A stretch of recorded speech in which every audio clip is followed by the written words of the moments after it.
we made it to Sumeru, our next objective should be to head to Sumeru City and find a way to meet with Lesser Lord Kusanali. And speaking of Lesser Lord Kusanali, even though we haven't heard too much about her, she doesn't seem to be the same deity who abducted your sister. But even so, people call Sumeru the Nation of Wisdom, you know. If we can get a chance to meet the God of Wisdom, maybe she can give us some useful information. But, Paimon doesn't know the way to Sumeru City. Maybe we can climb up to that spot with the statue of the Seven on it. That'll give us a way better view of things. Even if we can't see exactly where the city is, at least we'll be able to check for some smaller settlements nearby. Wait a second. Look! There's someone up ahead! Perfect timing! Now we can just ask for directions rather than wander around like lost adventurers. Hey there! We're not from around here and seem to have gotten a little lost. We'd like to ask for some directions. Huh? Did they not hear Paimon? Hey! You over there! Could you give us some directions? Huh? What's going on here? There's no way she could have missed that. Wait! Could she be ignoring us? How dare she?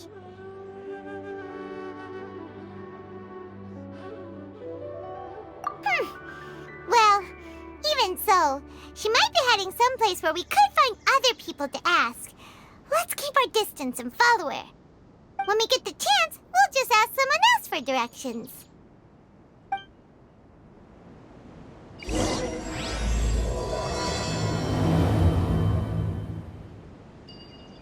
Come on, let's follow her.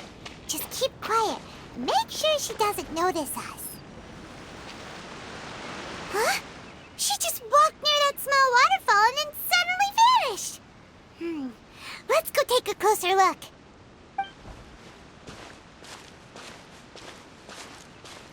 Paimon thought this cave would lead to a village or something, but, it looks like that's not the case. Look, she's sitting over there. Wait, she couldn't possibly be living here, could she? What should we do now?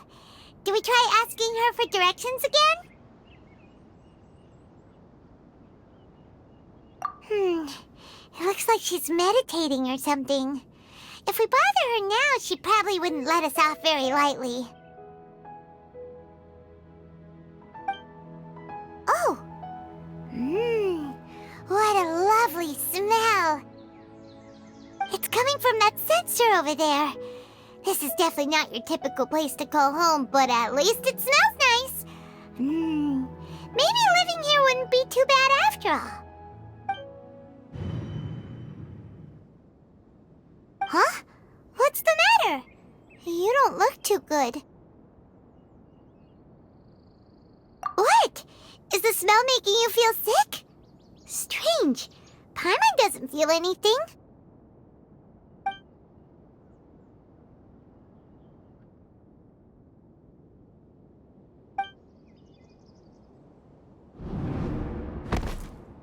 What's happening? Traveler? This is no time for a nap. Oh, come on, wake up.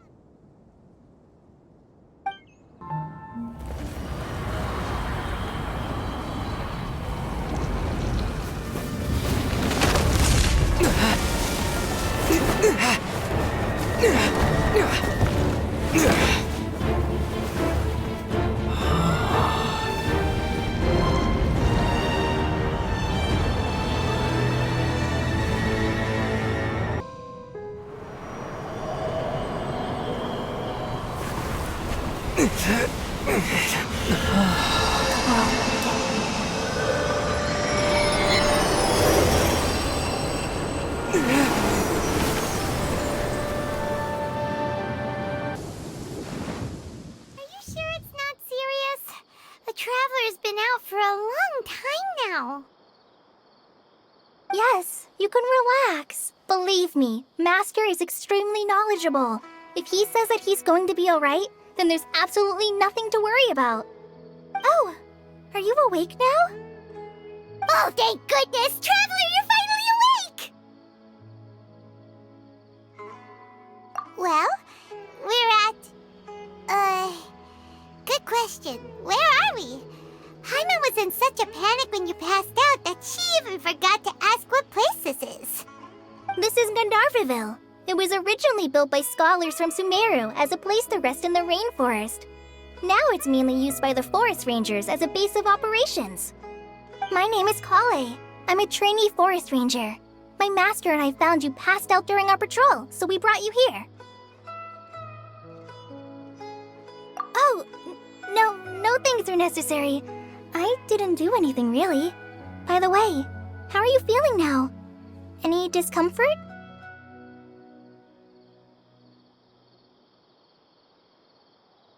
Oh, that's Master's herbal medicine you're tasting. He gave you some while you were unconscious. Before I forget, Master mentioned you should take more medicine once you wake up.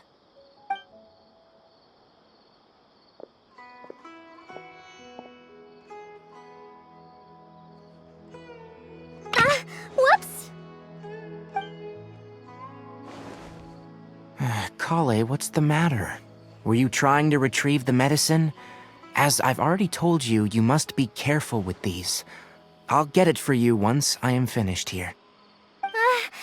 Sorry, Master.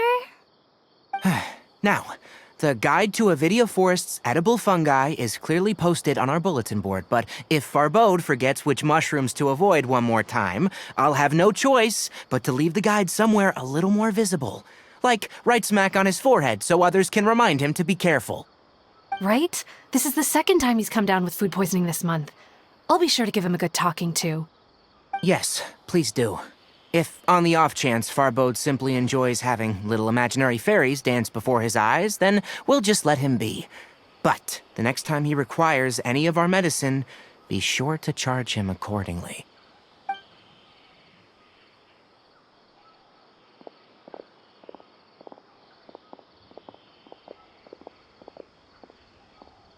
So, how are you doing? Feeling better? Oh, this is my master, Forest Watcher Tirai. He is chief officer over all the rangers here in Gandharvaville. I already informed Paimon about the reason you fell unconscious earlier. But now that you're awake, let me explain it for you as well. It is common practice for Sumeru scholars of certain darshans to dedicate themselves to training in meditation in isolated areas, particularly the nearby forests. While meditating, they use a certain incense known as Spirit Borneal to help calm their minds as they enter a state of deep rumination. In hopes of asking directions, you two followed a scholar named Hypatia into her cave. The incense you smelled inside was the Spirit Borneal I just mentioned. That incense typically has no effect on most people, but for a very select few, it can have profound effects on one's cognition, as you experienced firsthand. Does that make sense? Very good. Now, answer me this. Did you feel anything after passing out? Say, any out-of-body experiences, or did you see anything while unconscious?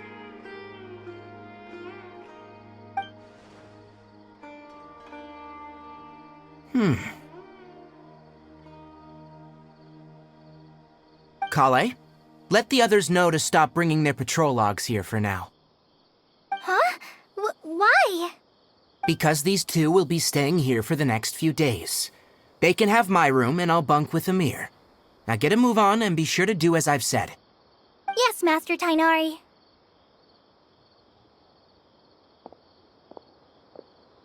Wait, hold on a second. Can you tell us what's going on? Sure, let me fill you in. I originally planned to send you on your way once you finished your medicine. However, it appears now that you should stay a while longer in Gandharvaville for further observation while you recuperate. Further observation? No need to be hasty. As long as you have the capacity to judge between right and wrong, I promise that you'll understand the gravity of the situation once I explain everything to you. Based on what you saw after smelling the incense and losing consciousness, we can conclude that you experienced a powerful hallucination, which suggests your mental state is not in the best of shape. If you're skeptical, have a whiff of this. Whoa! Are you okay? You're experiencing a similar sensation as when you passed out, aren't you? So even though your condition is stable as of now, if I were to haphazardly let you leave, it's highly likely that you'd suddenly pass out again somewhere else. The rainforest is home to many fierce animals and hazardous areas. If something were to happen to you again, I'm afraid you might not be so lucky. For now, I suggest you continue taking your medicine each day and avoid wandering off on your own, at least until you stop having adverse reactions to this kind of smell. Okay? Good. Now, continue resting while I fire up another bowl of medicine for you. Seriously? We just arrived in Sumeru and we're already having problems left and right! Paimon knows we're set on meeting Lesser Lord Kusanali as soon as possible, but you really don't look too good. It'd probably be best to let you recover first. Hey! Are you even listening to Paimon? Paimon's over here worrying about you, you know! What's weird? You mean how you're feeling now?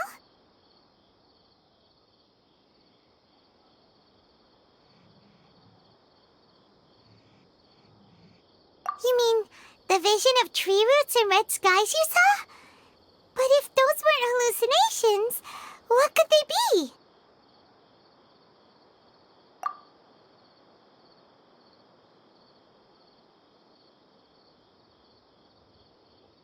Well, considering how unique you are, Paimon trusts your judgment here. But why didn't you say anything about it to Tighnari? If he misjudged your condition, then there's a chance you could get worse, right?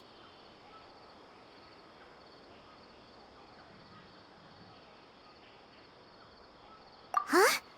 You mean that Tighnari already knows that what you saw weren't hallucinations? But if that's the case, why would he try to hide that from us?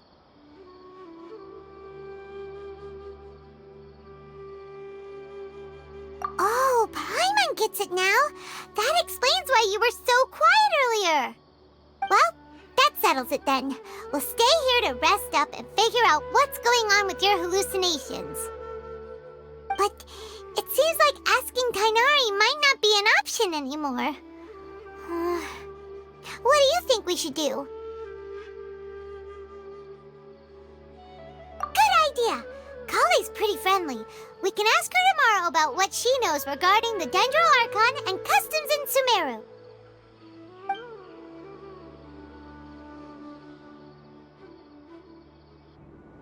Rise and shine! Come on, it's time to go find Kale! All right, next let's see your right hand. Not bad. But please remember that you still need to be careful, understand? Yes, I will. By the way, Master, I still haven't received the patrol route for today. Look, Kale, today's patrol will be a long one, so you won't be coming along this time. Besides, there's a chance we may encounter... well, you understand. But I have a vision too!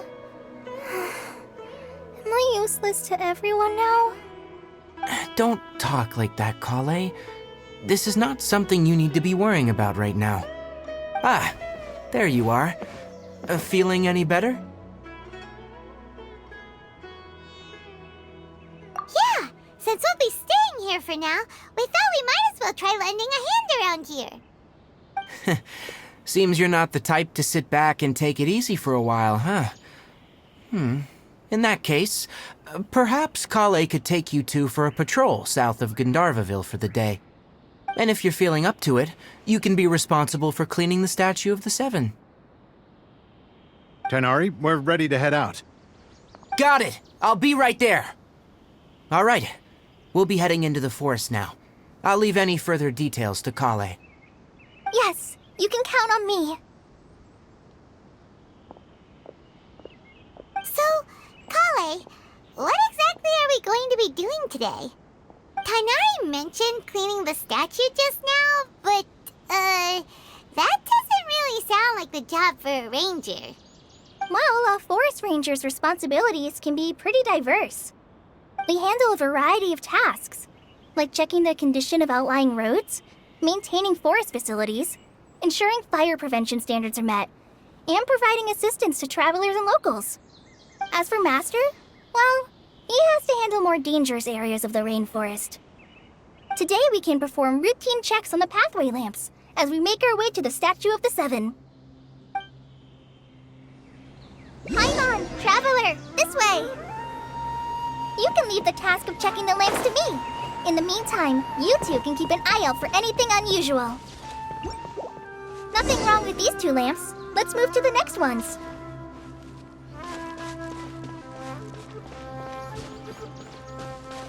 Oh, this lamp seems to be getting a little wobbly. Let me make a note of it.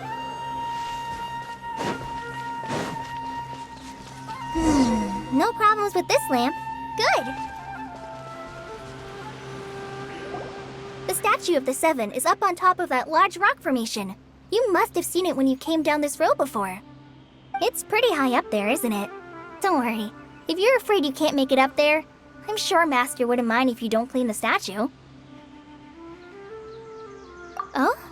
I guess I'll leave it up to you then. There's not much footing once you reach the statue, so be careful up there. Paimon will fly up with you and help you with those hard-to-reach areas. By the way, Kale, do you know anything about the Dendro Archon? You know, what's she like? That depends. Are you referring to Greater Lord Rukkhadevata or Lesser Lord Kusanali? Huh? Greater Lord Rukkhadevata? Oh, is that the name of the former Dendro Archon? Uh-huh. Greater Lord Rukkhadevata was Sumeru's first Dendro Archon. She created the rainforest as well as the wall of Samiel around the desert.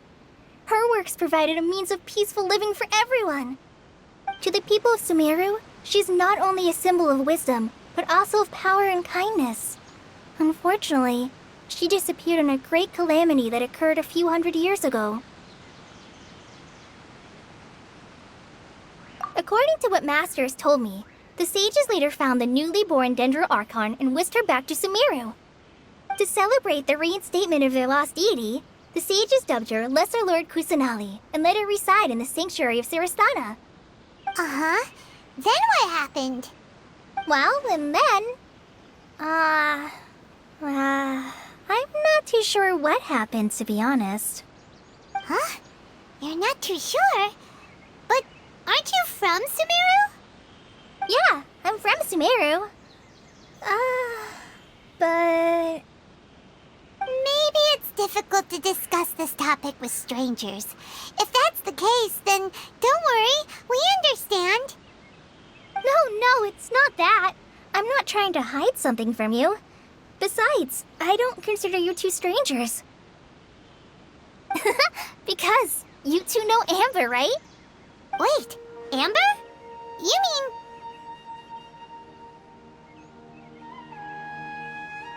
Yes, that's her. I once lived in Mondstadt for a while, and she helped me a lot during that time. You could even say that she helped me become a new person. There's no one like Amber. She lives life to the fullest while always adhering to her strong sense of justice. She's ready to answer the call for action at any moment, but is also very understanding of others. She's like the spark that lights the fire in everyone's heart around her. If you ask me, she's a prime example of a true outrider. She's the first person anyone coming to Mondstadt will meet. You can't help but be enthralled by her charm and enthusiasm, causing you to fall in love with the lands of Mondstadt and...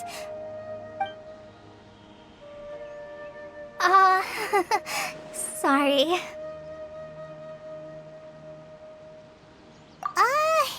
Paimon thought the work of Outriders was a little different from what you just described, but one thing's for sure, you really like Amber. Sorry. I was rambling on just now. It must have sounded kind of weird. It's alright, Kale. Knowing that you're a friend of Amber somehow makes Paimon suddenly feel a lot closer to you. So, how do you know that we've met Amber? Well, after I returned to Sumeru, Amber and I have stayed in touch by writing each other letters. In one letter, she mentioned that Mondstadt was attacked by a fearsome dragon, but the city was saved by a mysterious blonde traveler and their floating companion. I knew you two were the ones she mentioned in the letter the moment I saw you. But, considering everything you've been through that day, I thought it'd be inappropriate to bring it up. Ah, so that's how you knew. Yep, so please know that you two have my complete trust, really. I wish I could tell you more about the Ginger Archon, but I have been away from Sumeru for some time, and I haven't read any books. Sorry. That's alright. You've already helped us a lot. We had never even heard of Greater Lord Rukkhadevata or the Sanctuary of Surasthana until you mentioned them. Oh, I'm happy that was helpful. There is one thing I want to ask, though. Why do you two want to know about the Ginger Archon?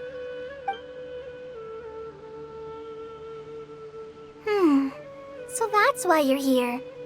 Thank you for telling me your story. Don't mention it. We are friends after all, right?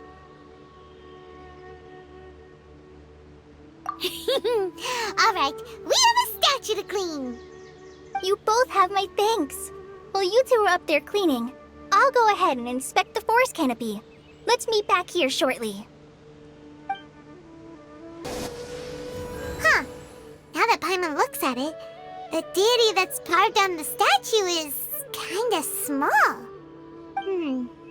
Do you think she's supposed to be Greater Lord Rukkhadevata or Lesser Lord Kusanali? You might be right. The statue does look kinda old. Well, anyway, we'll have to figure that out later. Let's get started on cleaning the statue. Paimon will fly up and take care of the top, and you clean everything below.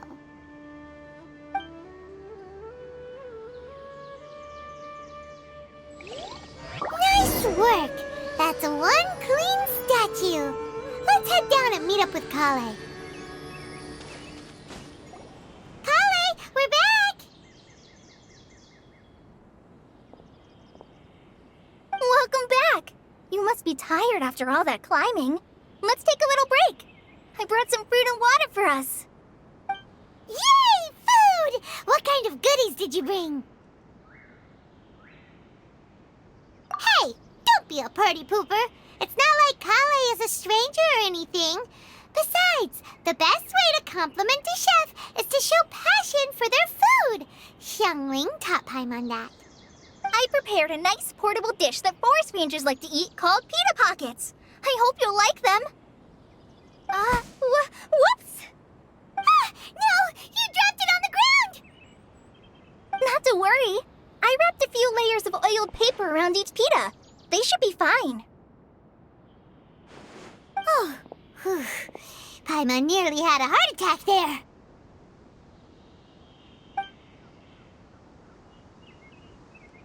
Those pitas are amazing! You're quite the cook, Kale. Thank goodness you wrapped them in paper. Paimon wouldn't have been able to sleep at night knowing something so tasty had been wasted. You really know how to compliment the chef, Paimon. Since you liked it so much, I'll be sure to give you a copy of the recipe sometime.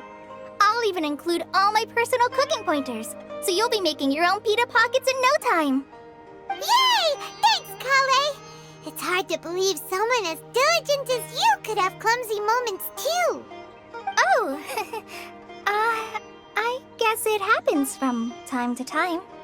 So, Kale, don't you think that Tighnari's a little too strict with you? He won't let you touch anything without his permission. Paimon knocks stuff over all the time flying around the Traveler, but he's never said anything. Everyone has their clumsy moments. No, you've got the wrong idea about Master.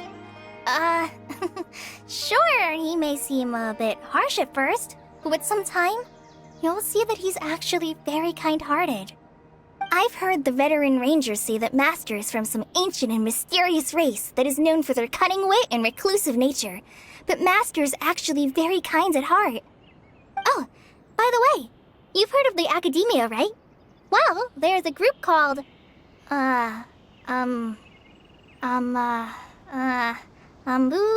something?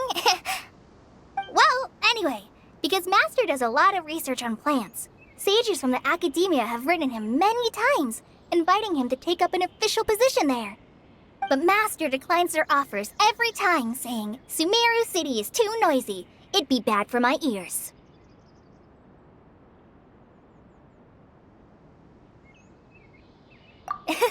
Seems you already know him well. Anyway, I'm sure the sages were not happy about his responses.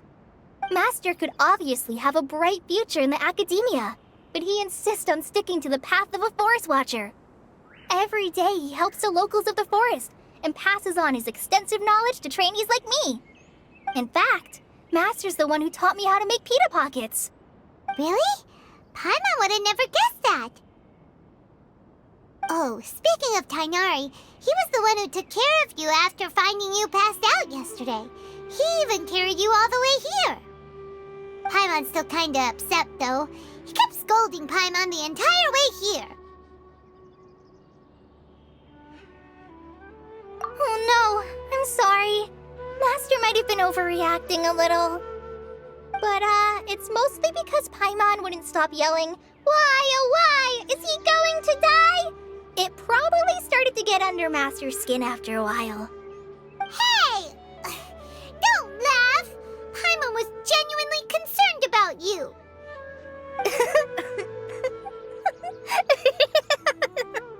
Hey! Now even Kale's starting to laugh. Ugh, that's it! Paimon won't forget this! It's time for some primordial wrath! No! Don't touch me!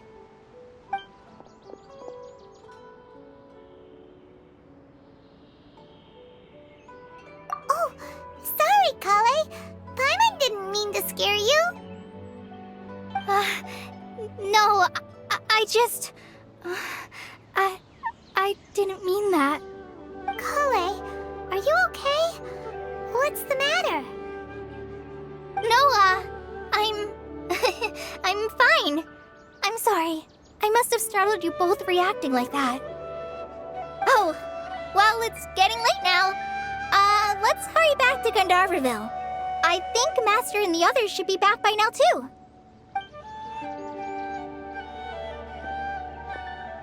Huh? What was up with Kale just now? And why is she in such a hurry all of a sudden? Look, she's practically running back. Paimon can't even see her now. I think I'll stay here. Traveler, you've returned. Yep, we're back. Have you seen Kale by any chance? Oh, Kale? Yes, I saw her go into her room just a moment ago. Oh, okay. Guess we'll just have to wait and talk to her tomorrow then. Paimon was thinking all night about what happened with Kale, and still can't figure out what the problem might be. Maybe she's in a better mood now. Let's go check on her. Ah, it's you two. I was just about to go look for you. Huh? Tighnari? What are you doing here? Where's Kale? I came to check on Kale's condition. To put it simply, she's not well. You mean she's sick? How could she be... Oh, wait a minute. Could it be because of what Paimon did yesterday? No need to worry. Something as small as you could never harm her. This sickness is something that Kale has been dealing with for some time. Kale has been more excited than usual since you two arrived. A little too much so, to be honest. She hasn't remembered to take care of herself. I suppose it's understandable, though. She hasn't been around anyone she considered a friend for some time now. It must have been refreshing for her to have you two here. So, Tighnari, what's really wrong with Kale? let's take this conversation elsewhere. Kale just fell asleep after taking her medicine. She needs some peace and quiet.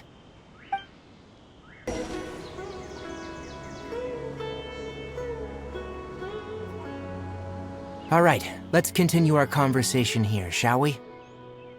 To be honest, I hadn't realized you're that honorary knight from Mondstadt until Kale told me just now. I've also heard all about your deeds in Liyue and Inazuma. So just to clarify, what I'm about to tell you about Kale is not because of who you are or your past feats. Instead, I am going to tell you because Kale asked me to. And honestly speaking, I was against Kale revealing her past to you. But she insisted, saying you two treated her with sincerity and as a friend. So now she wishes to reciprocate the gesture. So, Tighnari, what exactly is wrong with Kale? You said this is something she's been dealing with for some time. Just how serious is it? Right. Ever since she was a child, she's been afflicted with a disease called Elazar. Elazar? Yes. It's a disease unique to the lands of Sumeru. It is characterized by dark and hardened scales that form on the body. At first, the afflicted may only feel mild numbness on affected areas of the skin. However, as the disease progresses, one may begin feeling fatigued and even experience peripheral paresthesia. In its final stages, the disease strips a person of the ability to control their own body, and they effectively become completely immobile. That sounds terrifying. Wait, hold on. So when Kale seemed to be acting a little clumsy earlier, it was because... Correct. That would be the effects of Elazar, which is precisely why I do not want her carrying or holding anything, lest she ends up hurting herself.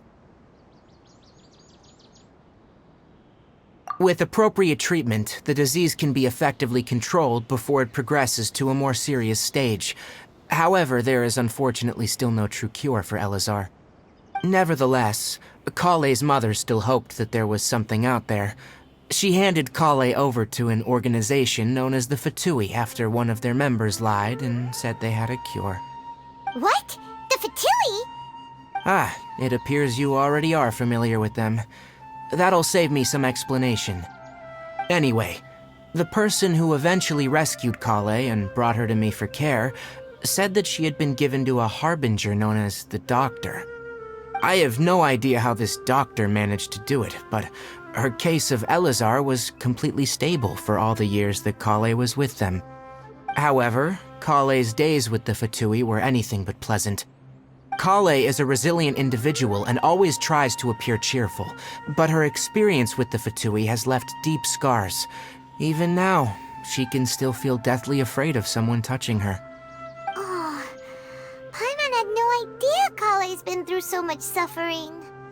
Oh, by the way, Paimon, Kale wanted me to tell you that she's sorry for scaring you yesterday.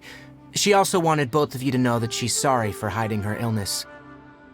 She doesn't need to apologize. None of this is her fault at all. Well said. I hope you'll get a chance to tell her that in person the next time you see her. Kale once thought that it would be impossible for her to have any real friendships. I trust that you two will never let my trainee experience such emotional pain again. Don't worry, Tighnari. We'll take good care of her. Well, it's not too serious at this point. She overexerted herself the last couple of days, which is what led her to break down this time. As long as she has taken her medicine and gets plenty of rest, she should get better. Though I must admit that Kale's condition was much more stable when she first arrived here in Gandharvaville. She was interested in the work of the forest rangers the moment she saw us. I could see that she was serious about learning, so I felt compelled to ask her to join us. Her stamina has gotten much worse recently. Though a moderate amount of physical exercise is always necessary, I'm afraid the long-distance patrols are a little too much for her now. Alright, now that I've told you about Kale's past, I think I'll head into the rainforest to find some ingredients needed for her medicine. I'll see you two later. Yeah, we'd like to do something to help Kale too. Alright, but I must warn you two. The rainforest is a dangerous place, especially for someone who's still recovering, like the Traveler. You must follow closely and listen to every instruction. No problemo! Let's go then. We'll be looking for a plant known as the Nilot Pala Lotus. It's often used to help those afflicted with Elazar recover their energy. Hey, Tighnari? Where exactly are we going to find this plant? Nilot Pala Lotuses can be found all over the rainforest, but it often grows right here around Gandharvaville. Given the name, it sounds like we should be looking for it in the water. You are correct. The Nilot Pala Lotus grows in the water. When fully matured, they look like giant blue flowers floating on the water's surface. Quite an attractive species, if you ask me. The large petals are actually the plant's leaves and sepals, which surround a very small flower. You should note that many of the plants found in Sumeru have names that are contrary to their species. Take the Cowpelata, for example. The plant is not a lotus at all, but rather a vine. And then there's the Sumeru rose, which is not a rose, and is completely contrary to its name. Oh, okay then. Note to Paimon. Never bring up the topic of flowers with Tighnari. There should be Nilot Pala Lotuses growing somewhere in this area. Let's split up and begin searching. If you could manage to gather 4 of them, that would be sufficient. We'll rendezvous here once you've gathered the needed amount.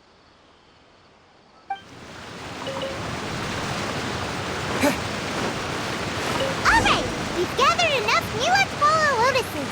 Let's head back to meet Tighnari. Hey Tighnari, we found the lotuses you requested. Let me have a look. Good. Very good. These are all excellent quality. I'm glad you two came along. Your exploration experience helped save me a lot of time here. It seems we even have enough time to stock up on other things I need. Hey, Tighnari! Oh, Tighnari, someone's calling your name. They're dressed like a forest ranger. Ah, yes, that's Amir and the others. But didn't they just set off not too long ago? What are they doing back so early? Let's go find out what's going on.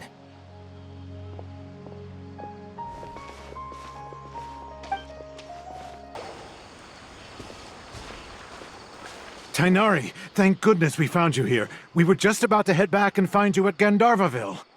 What's going on? We just discovered a withering zone. The withering is back? But the patrol route you were on should have been already cleared just a week ago. It reappeared so quickly. Can you tell me the exact location? It's up ahead, deep in the river valley. It's appeared in a spot that blocks nearly the entire narrow part of the valley area, so we decided to come find you as quickly as possible. And the radius of the contamination? Sorry, I couldn't get a clear enough view to tell. No one in our patrol team had a vision, and it appeared to still be spreading, so we didn't risk getting any closer. Okay, I understand. You made the right decision. I'll go deal with it right away. In the meantime, please guide these two back to Gandharvaville. Wait, Tighnari, why don't you let us help you? You two have only just arrived in Sumeru. You're still unfamiliar with many things in these lands. There's a unique type of anomaly that occurs in the Sumeru rainforest. It's called the withering. The affected areas not only cause nearby vegetation to wither, but it's also lethal to wildlife and even people. If you don't carry a vision, then you should think twice before approaching such places. Yes, Amir is absolutely right. I wasn't kidding when I said the rainforest is a dangerous place. As Amir said, only someone with a vision, that is, the power to manipulate elements, will be able to resist the withering's corrosive effects for a time. That's right. If any of the forest rangers without a vision come across a withering zone, we first make a record of the location and then have a ranger with the proper abilities deal with it, like Tighnari here. Only someone with a vision can venture within a withering zone and find a way to deal with it.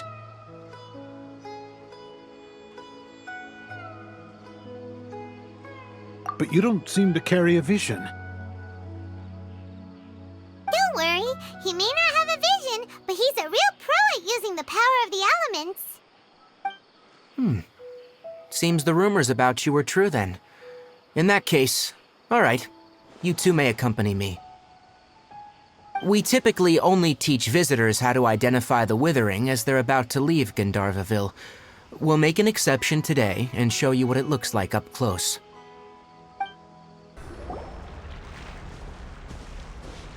Stop. Don't move any further. Look there, in the distance. Huh? Where? Oh, look! Those plants have withered! That whole area is kinda gloomy.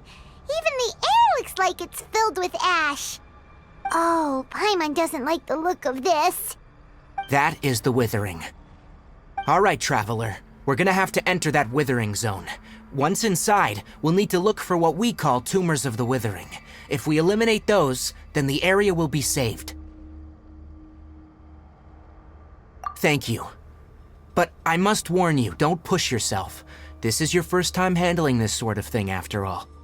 Even with elemental powers, once you step inside the Withering zone, you may experience extreme discomfort.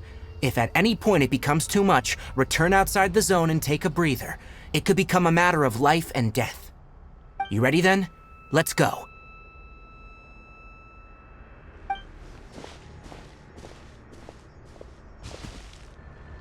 First, we must locate any branches sustaining the Withering zone.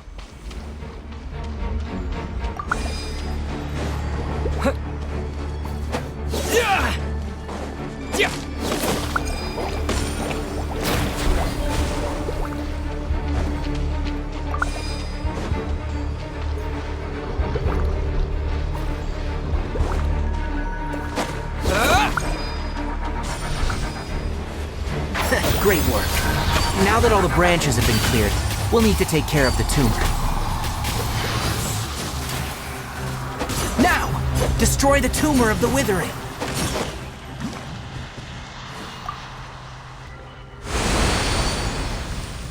We did it! Everything's returning to normal now! Yes. Thanks to you two, we were able to quickly restore this area back to normal. Tighnari?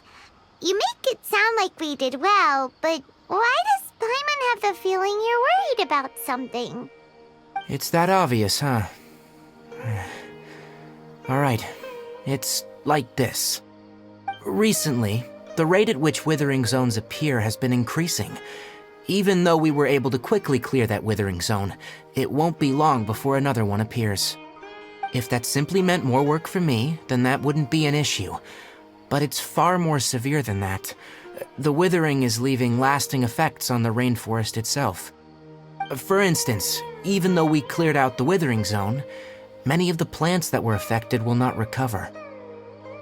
This presents a crisis for the ecosystem itself. Many plants in the rainforest are already in decline, directly impacting the wildlife that depends on those plants.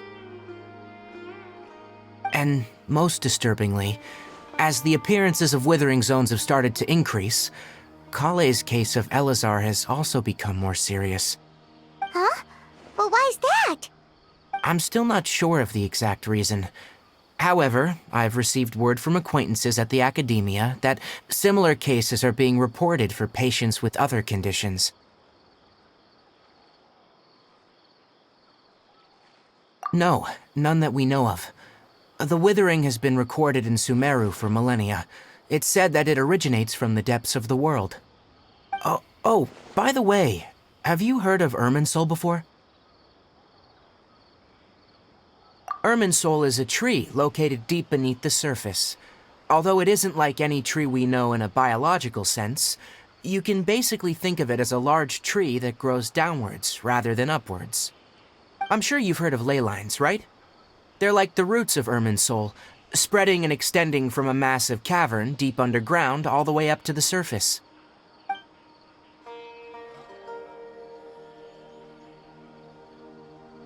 Ley lines continually absorb the memories of this world, which are then funneled into Irminsul, allowing it to collect knowledge and wisdom from ancient times to present day. The Dendro Archon is known as the god of wisdom because her consciousness is directly connected to it. It is also said that the Dendro Archon's power is a manifestation of Irminsul. And as for the Withering, its emergence is related to a disease that's affecting it. That's right. My ancestors learned of this from Greater Lord Rukkhadevata's familiars a long time ago, but even those mysterious creatures did not know of a cure for Irminsul. I'm afraid we Rangers will be battling the Withering Zones here for a long time, until a cure is found. Alright, that's enough on this topic for the time being. Now that we've taken care of things here, it's time for us to head back to Gandharvaville. Oh, Tighnari, you all made it back. How did it go? The Withering Zone you reported has been taken care of. No need to worry. Huh? Wait, is that? Oh no, Hypatia!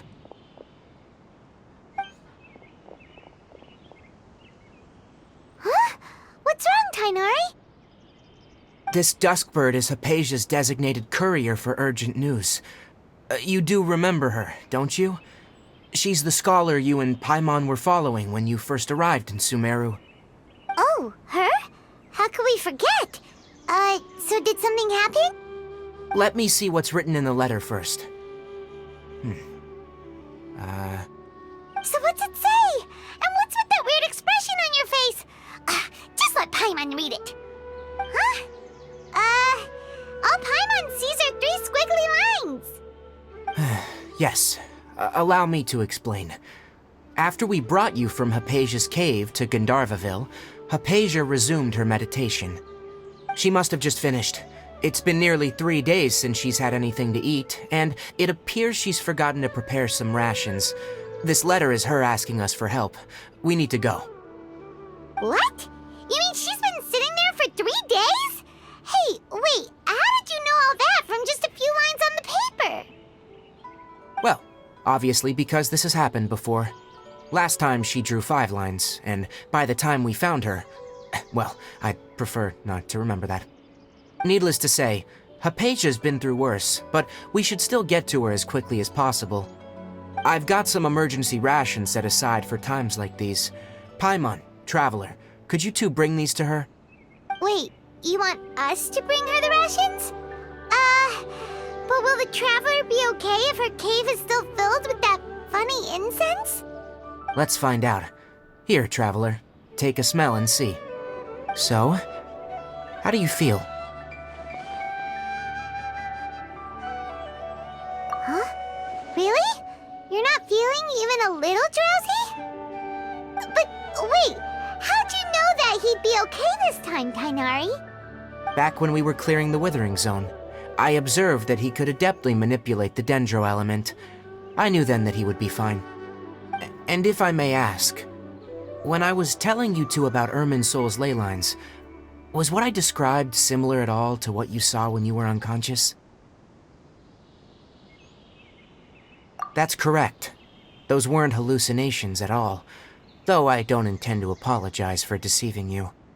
Because what you saw is of significant importance, not just for the nation of Sumeru, but the entire world of Teyvat. My forefathers were shown much favor by Greater Lord Rukkhadevata. We took an oath to protect this nation together with her. Now that that duty has fallen to me, it was a part of my responsibilities to ascertain whether you could be entrusted with the fate of Sumeru. Now, after seeing you in action with my own eyes, you have earned my confidence, and I no longer feel the need to hide any secrets from you. When you passed out, your consciousness had connected directly with Irminsul. What you witnessed were actually real memories contained within Irminsul itself. I could try to tell you more, but it would be better if you went to ask Hypatia instead. Her focus on meditation and use of Spirit Borneal are aimed at establishing a connection with Irminsul, just as you did. That sounds nice and all, but will she really help us? Seriously, she completely ignored us the last time we tried talking to her. That was because when you ran into her, She was in a special phase of her training.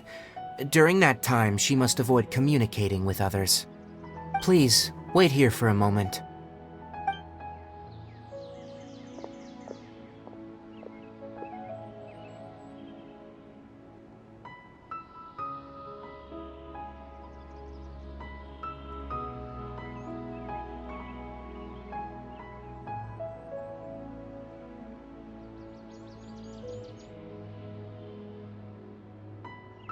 Here, take these. It's a meal I packed for Hypatia, as well as some other ingredients. I'm sure it'll come in handy. Also, here's a letter that I would like you to give to her. Just show it to her, and she'll answer any questions you may have. No, I should be the one thanking you. You've both been a great help these last few days.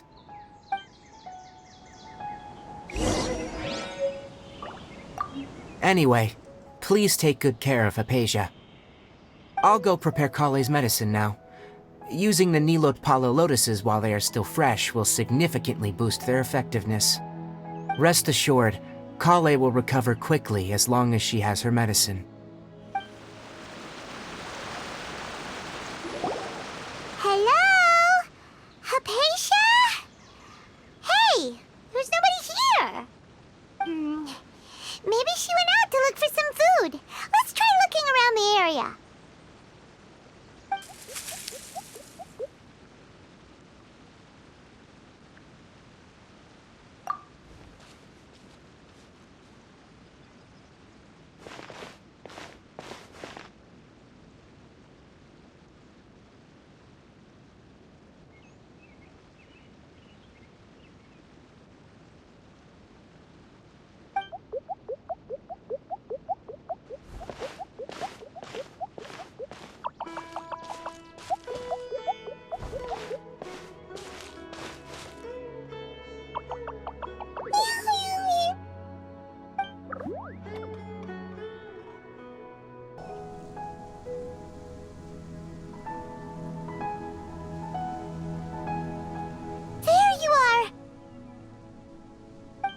Hypatia, are you alright?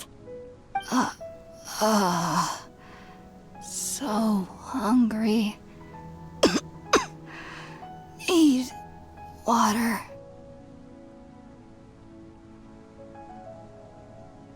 There's no way we can get her to eat in her current condition. Let's try finding some water first. Huh? Wait, why does it look super foggy outside all of a sudden?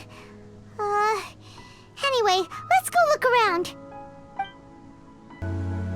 Huh? How'd things out here end up looking like this? What happened? And where are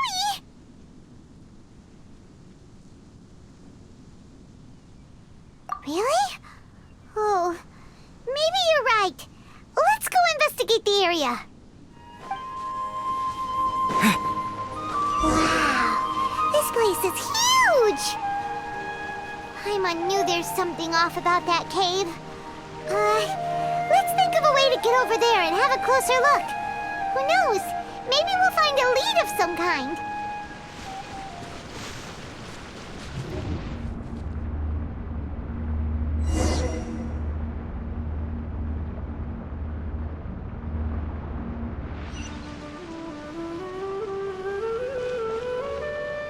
Huh? What happened just now? Why'd everything around us suddenly change?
something to that is going on here! This place is getting weirder by the minute! Hey, what's the matter? You don't look so good.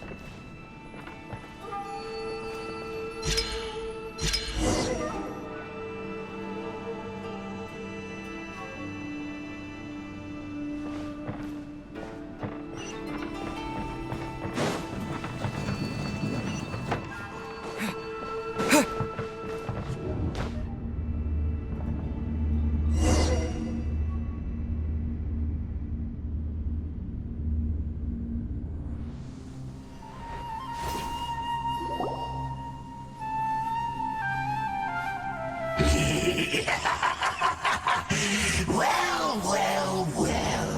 Looks like we meet again, traveler. The Abyss Herald! What are you planning to do in this strange place? Strange place. Plotting. You needn't worry about such things. They don't concern you.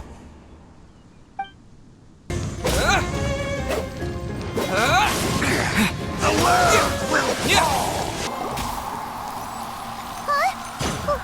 Why can't we beat this guy? Oh, Paimon doesn't get it! We faced others like him before! What's wrong this time? Traveler, though you may have managed to avert countless crises before, your good fortune was bound to end sooner or later. It's time you realize how weak and powerless you really are.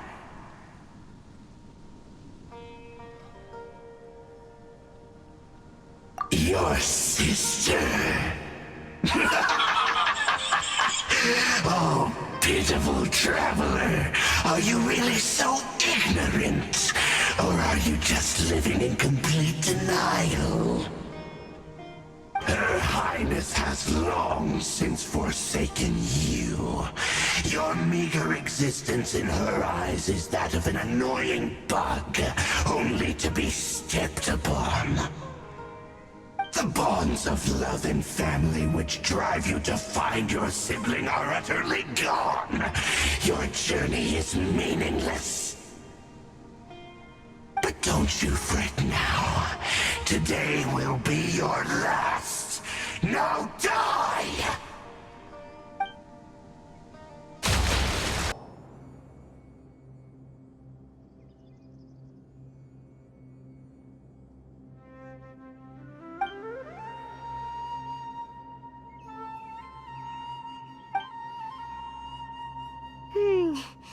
What do we do? We haven't seen Hypatia anywhere out here. Oh, there she is! Quick, let's see how she's doing. So sweet. Well, the good news is that she's still conscious. Hey, why'd you drop her food on the floor like that?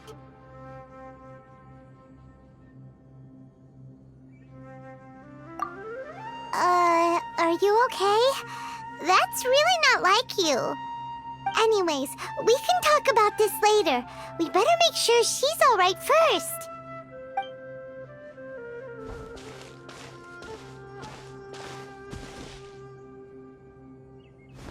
Whoa! Wait a sec. Look at all this fruit lying around her. We can put that to good use.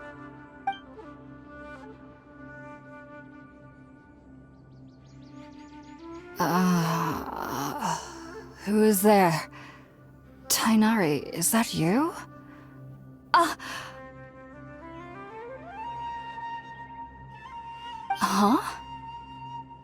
It's okay. You can relax, Hypatia. Tighnari sent us here to bring you some food and water. Here, we have a letter that he asked us to give you.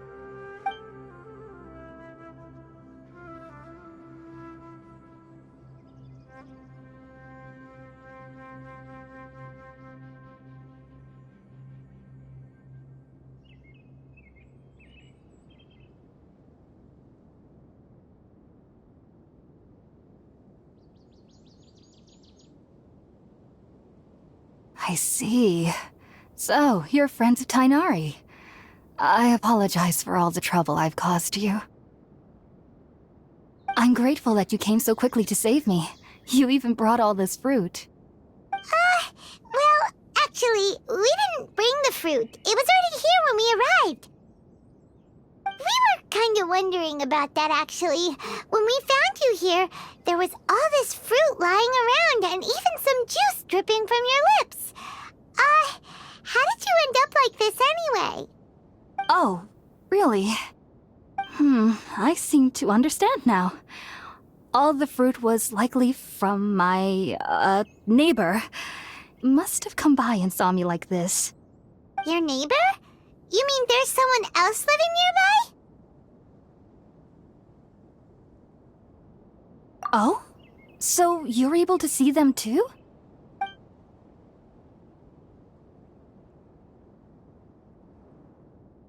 Wait, hold on a second, Traveler. You say that before we arrived, you saw some mysterious creature and suddenly had a strange dream? Isn't that a little too crazy to believe? No, I actually do believe what the Traveler is saying. I myself had a similar experience once before and ended up scaring my timid little neighbor here. You needn't worry. They mean you no harm. They only dragged you into the dream because they hoped to buy themselves a little time in order to scurry away. So, Hypatia, just what kind of creature is your neighbor exactly? I'm not sure what it's called, to be honest. But I do know that they have some sort of deeper connection with the Dendro Archon.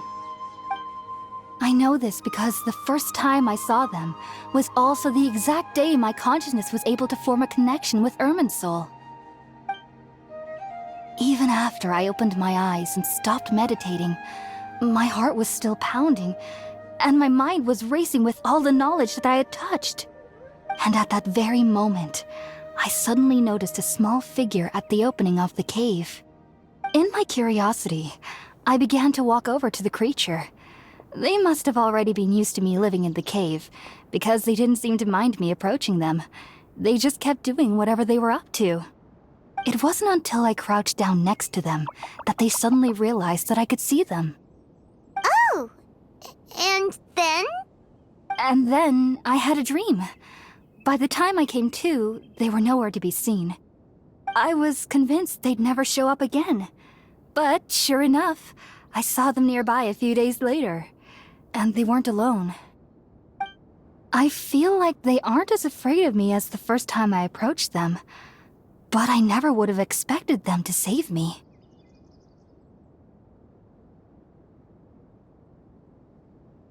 Yes, no doubt about that. By the way, Tighnari mentioned in his letter that you had questions for me regarding Irminsul.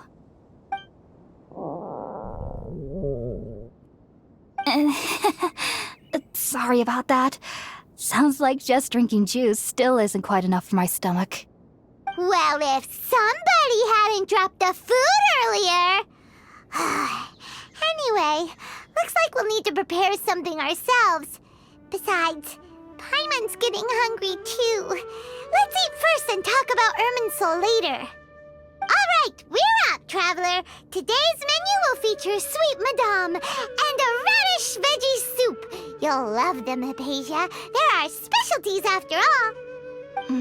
Sounds good. I've never tried any dishes from other nations before. I certainly look forward to it. It's been so long since I've had a decent meal, too. To be honest, the last time had to be when Tighnari came to visit. All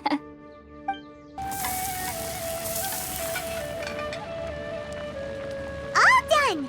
Let's use the empty box that Tighnari gave us since we already washed it.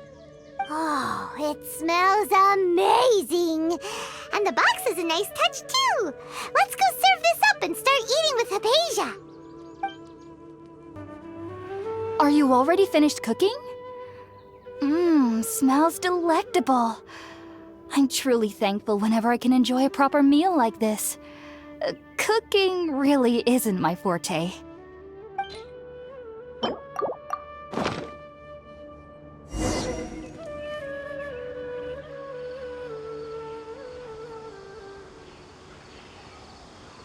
Even though everything you mentioned was in Tighnari's letter, it's still hard to believe you were able to connect with Irminsul immediately after smelling Spiritborn eel for the first time. It took me nearly 3 years before I could do so. And everyone at the academia even lauded me as a genius. You should know that some researchers spent their entire lives without ever successfully connecting with Irminsul as you have. So why does this incense allow people to connect to Irminsul? The ingredients used to make Spiritborn Ale primarily consist of plants created by Greater Lord Rukkhadevata. These special ingredients are conducive to heightening our senses to the Dendro Archon's power. Since the root of the Dendro Archon's power lies within Irminsul, we can occasionally tap into her powers to peer into the depths of the earth.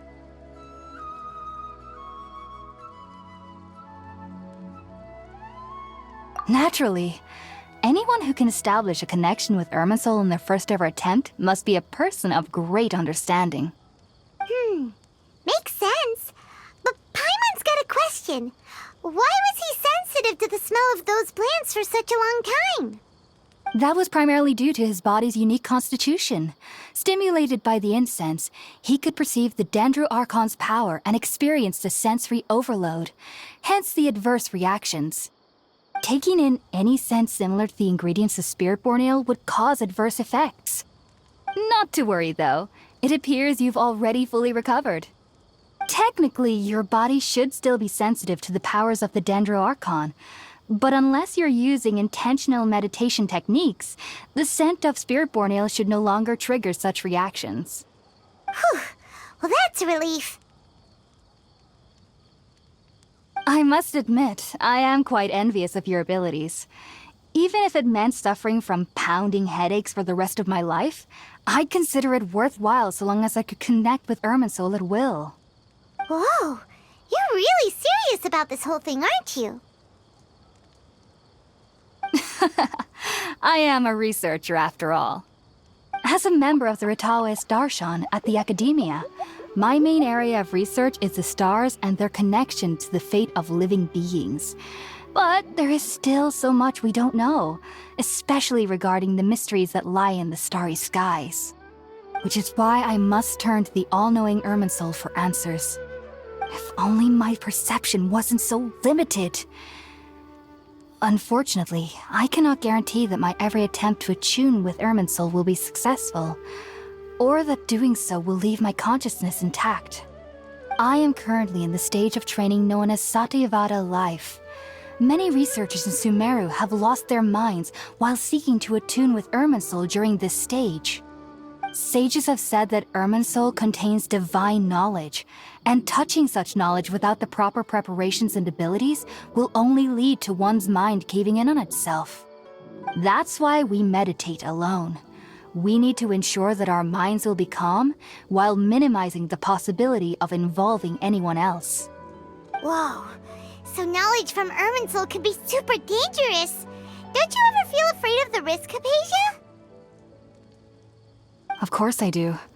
Especially during nights that are pitch black with no moonlight, and dead silent without even the sound of insects. However, I've been feeling better as of late. I don't get as scared anymore knowing that I have a little neighbor living nearby. I believe that being able to see them is a sort of blessing from the Dendro Archon. But what's strangest of all is that they're clearly an envoy of the God of Wisdom herself, and they have the curious power to make people dream. What's so strange about that? It doesn't sound so out of place for a divine being, does it? Well, it's strange because nearly nobody in Sumeru can ever dream. Oh, is that true? Yes, well, to an extent. Only children can dream in Sumeru. Adults, however, never do. The sages say that wisdom implies rationality, but that which occurs in dreams is often neither rational nor logical.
Yes, if one struggles with anxieties, those emotions could influence their dreams. The fact that the people of Sumeru do not have dreams is seen as a blessing by the sages. They believe that Greater Lord Rukkhadevata, the god of wisdom, is keeping us away from the foolish delusions you encounter in your sleep. I was born into a family of scholars in Sumeru City. Ever since I was a child, my parents would always tell me that I'll know I've grown up once I stop dreaming. I studied hard, enrolled as a student in the academia, and went on to become a researcher. Sure enough, I never dreamed again. But then, on the day I scared the little Aranara, I suddenly saw a dream again. It was incredible. Though I don't exactly remember what I saw, I clearly recall the feeling. I suddenly felt like I was a child again. Back then, I was foolish and ignorant as any youth would be, but I was free of fear. Maybe dreaming isn't as bad as we've made it out to be. Just be sure not to speak of this if you travel to Sumeru City. They'll look at you as if you've lost your mind. So, do you have any thoughts about the things he saw when he connected with Irminsul? Sorry, I'm afraid I don't have any answers as of now. All I can say is that what you saw is a memory contained within Irminsul itself. World forget me. What could that possibly mean? If only I could ascend past Satyavada life and begin Paripurna life, I might have some more answers for you. If you two are ever in the area again, please be sure to come and see me.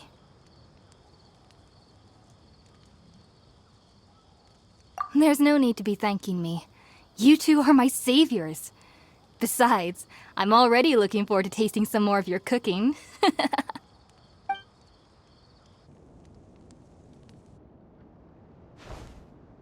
Now that we know Hypatia is alright and had the chance to ask her some questions, Paimon thinks it's about time to head back to Gandharvaville. Heading out, I see? If there's anything else you'd ever like to ask about, you know where to find me. Take care. Do remember to come visit anytime you're in the area. I would be happy to chat with you. Think about it, Tainari. Refusing to join is tantamount to burying your head in the sand. I understand that you're a forest watcher and that it's your duty to combat the effects of withering zones. But isn't it evident that such work is not a lasting solution to the problem? As Sage Kage clearly stated, your presence and guidance in Sumeru City is pivotal in finding a cure for Irminsul. How could you possibly refuse? Keep your emotions in check, Kelam. Let's at least listen to Tainari's reason for declining. We're here to invite him to the Academia, not to cause a scene. Sage Kage, I am truly honored that you came here in person, but I'm afraid I must still decline your invitation. I am merely a forest watcher. How could the great minds of the Haravatat have any need of someone like me? Well, it turns out that your refusal letter had some implications on your master's reputation. He is a renowned sage of the Immorta, after all. So now I've come here in his stead. I see. Well, I figured that given his temper, he would come here and berate me personally. Tainari, your master is an integral part of this effort, and now he requires your assistance. And what exactly does my master need of me, Sage Kage? You'll know once you've arrived in Sumeru City, that is. And, how long will I be required to stay? There's no definite answer as of now.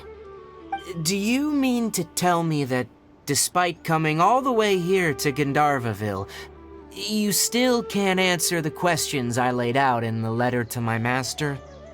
If that's the case, then I'm afraid I cannot give you a definite answer either. Tainari, but you... So be it. Come, Kelam, we're leaving.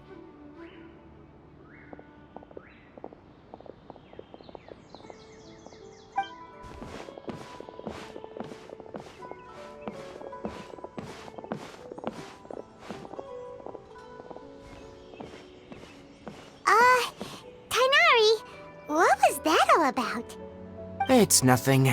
Some people from the academia wanted me to go to Sumeru City to assist them with a project, but I had to refuse on account of all my responsibilities here. But all that can wait. How did things go with Hypatia? It was quite the eventful trip, but the main thing is that she's safe and sound. She answered a bunch of questions for us, too. Very good. Now that the Traveler has made a full recovery, there shouldn't be any reason for you to tarry here longer. I assume you will be heading to Sumeru City, correct? That's right! We want to meet Lesser Lord Kusanali and ask her for advice. Do you have any idea on how we can find her? Sorry, I'm afraid I don't have any advice for you there. Well, do you at least know anyone we can try asking in Sumeru City? Let me think. My trips to Sumeru City have been fairly short, and most of my acquaintances are researchers. Oh, how about this? I'll write you a letter of introduction that you can give to a researcher I know. He's from the Amorta Darshan and is adept at gathering information. Asking him might prove worthwhile. Also, when you enter Sumeru City, you'll probably end up receiving something like this item here. I'm not sure if it will ever come in handy for you, but maybe you can give it a try. Oh? What is it? It's called an Akasha Terminal. It's a tool produced by the Academia that utilizes the legacy of Greater Lord Rukkhadevata. Some say that this item is the very basis of Sumeru's reputation as the City of Wisdom. Needless to say, this device and its usage fall under the Academia's expertise, so I'll leave it to them to show you how to use it. Great! Next up, Sumeru City! But wait, before that... That's right! Tainari, we have something important to say to Kale before we leave.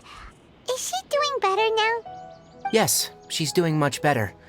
After being confined to her bed all this time, I thought a little walk would do her some good. Last I saw her, she was taking the path towards the North Crossing. She knew you two would be leaving soon, so she must have wanted to see you off. Thanks, Tainari. All right, let's go! Farewell, and good luck to you both. I've been waiting for you two.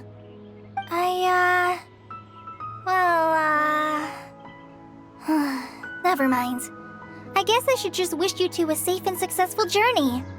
Thanks for waiting here just to see us off, Kale. We're headed to Sumeru City. Don't worry about me. I can take care of myself. My condition won't be getting in the way of my duties. I want to be a forest ranger after all. It's up to me and the others to protect the rainforest here. And, I'm sorry. I should have told you both about my condition when we first met.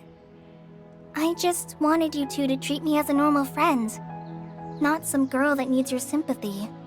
But I guess now I understand that the most important thing is for friends to be genuine with one another. There's no need to apologize, Kale. We should be thanking you for trusting us enough to be your friends and sharing your past with us. We're probably still gonna worry about your condition, but that's because we're friends and we care about you. Thank you. That means a lot. Before you leave, I have something for you. Oh? What is it? It's my recipe for pita pockets. I told you that I'd give you a copy, remember? My handwriting is a little, messy, so please don't laugh. Yay! Thanks, Kale. Now we can eat those scrumptious little pitas whenever and wherever we like. I hope that whenever you eat them, you'll both remember your time here in Gandharvaville. Well then, I, trainee Forest Ranger Kale, bid you both farewell. Please visit Gandharvaville again. The Rangers will always be ready to assist you here.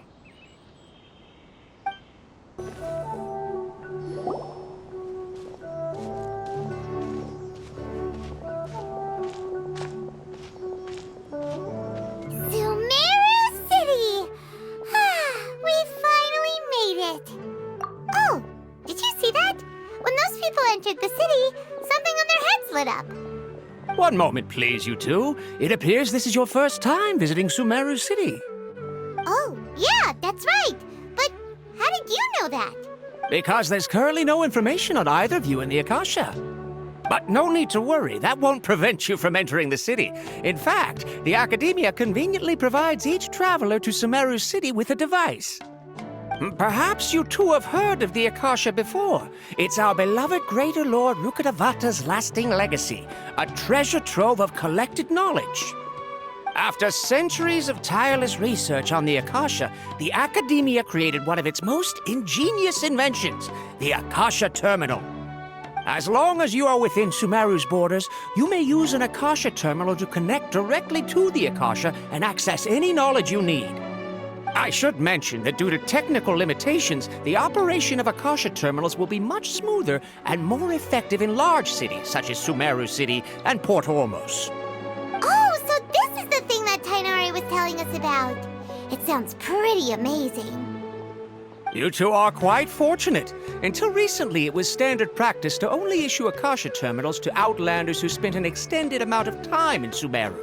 However, this policy was recently changed, and now all travelers are issued one upon arrival. Here are your Akasha terminals. Please handle them with care. It kind of looks like a leaf. To activate it, simply hold it in your hand and say the following phrase to yourself. May the mighty God bless us with their voice of wisdom. Oh, says this little doodad lets you access knowledge. Maybe we can use it to find a way to meet Lesser Lord Kusanali. Let's give it a try. Ahem. May the mighty God bless us with their voice of wisdom.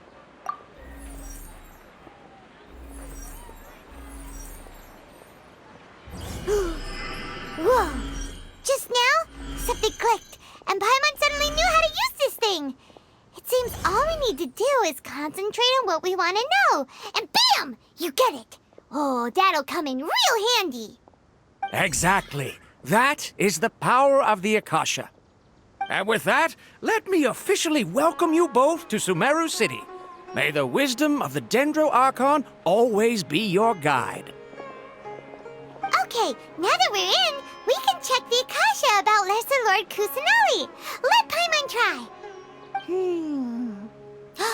500 years ago, the sages found a newly born deity from within some scorched ruins.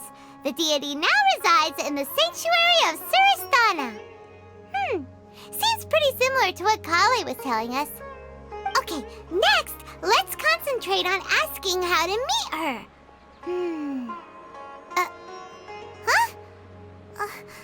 Paimon doesn't sense anything.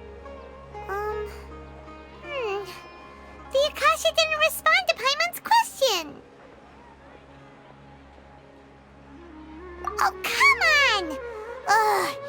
Focusing on this question feels like when you have something you're trying to remember and it's on the tip of your tongue, but you just can't think of it. Ugh. Paimon's brain is exhausted.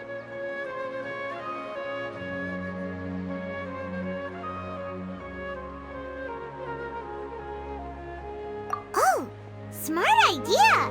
But what are you going to ask it?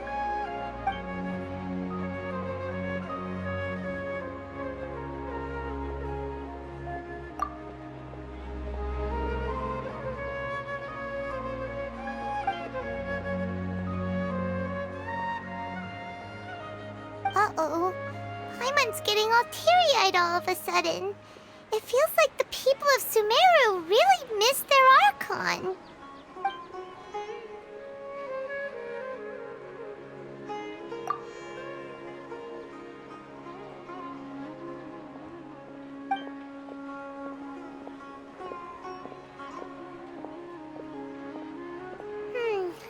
You too?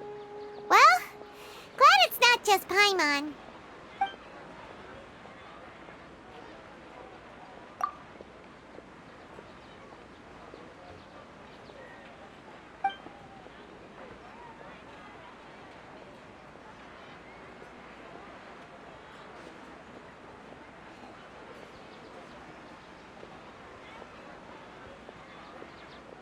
Huh.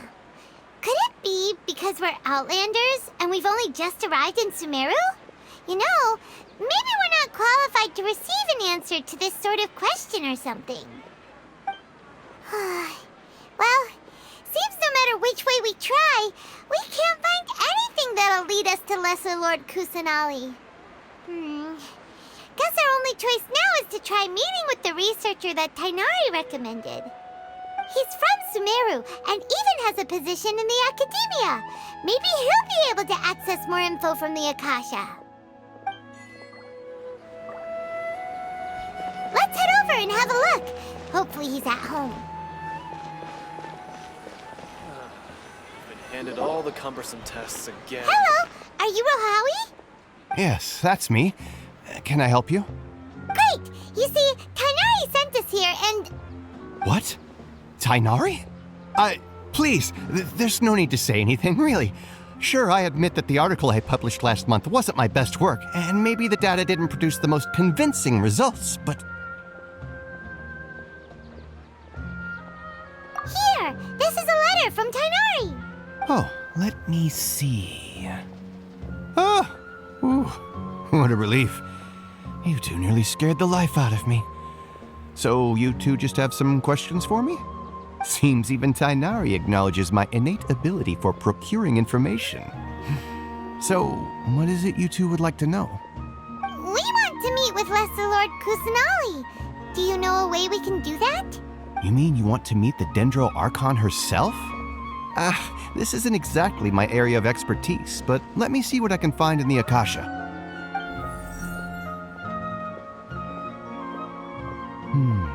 Sorry, the Akasha didn't respond to my query. What? You too? But what about your abilities for getting information and all that? Paimon was sure you'd be able to access more info than we did. Well, as I said, this isn't my area of expertise. I am but a lowly researcher, so the Akasha doesn't see a need for me to know more about the Dendro Archon. All I know is that ever since Lesser Lord Kusanali returned to Sumeru, she's never left the Sanctuary of Sorasthana or made a public appearance. Huh. Didn't expect her to be such a mysterious figure. The Dendro Archon is somewhat of a recluse. Perhaps she just doesn't want to entertain visitors, which would explain the lack of information in the Akasha. But then what can we do? No need to worry just yet. I'm only hypothesizing here. You could certainly try asking around and see if anyone else has ideas. And besides, you two should consider the bright side of things. Not being able to see Lesser Lord Kusanali may not be a bad thing. In this world, there will always be information you cannot obtain from the Akasha and things you can never accomplish. Knowing when to yield is a form of wisdom. Take me, for example. It's a miracle if my brain cells can spit out one paper every 3 years. But Tainari? That guy can publish 3 papers in just a single year. Okay. Thanks for your advice. Don't mention it. If you two ever want information about things like who's been promoted within the Academia or relations between the 6 great sages, come find me. Hey, come on! This is a survival skill at the Academia. Oh, Paimon's expectations were pretty low, but this is so low it's like digging holes in the dirt. So what do we do now? Even if we want to talk to someone, we don't know anybody here. Huh? Like who? Oh, you're right! Catherine! The Adventurers Guild has its own intel network. Let's hurry and find her.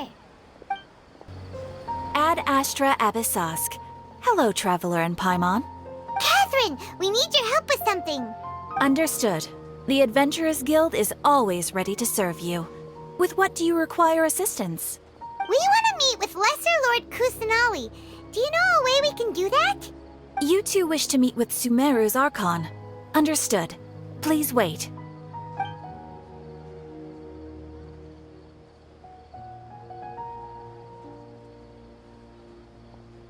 I apologize, but I am unable to call up any relevant information in the Akasha. I'm also unable to locate any pertinent information in my personal memory. Aw, another dead end. Well, if Catherine can't help us, then we really don't know anyone else to ask now. Please do not worry. I may know of someone who can help you two.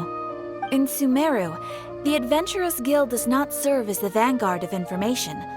Rather, there are numerous active mercenary groups collectively known as the Eremites. They take on various contracts and work all across Sumeru, so they naturally accrue intelligence. An Eremite brigade called the Corps of 30 is in charge of Sumeru City's defenses. Not only are they the oldest brigade, but they are responsible for managing and coordinating the affairs of all other mercenary brigades. Corps of 30? What a weird name. Supposedly, they are named as such because their ranks numbered 30 at their inception. Asfand, an advisor with the Corps of 30, maintains good relations with the Adventurers Guild. Though he's already retired, he and his words carry great weight within mercenary circles. If you'd like to get in contact with him, you can find him at the Corps of 30's headquarters, the Citadel of Rexar. You're welcome. I wish you two the best of luck. We look forward to your exploits in Sumeru.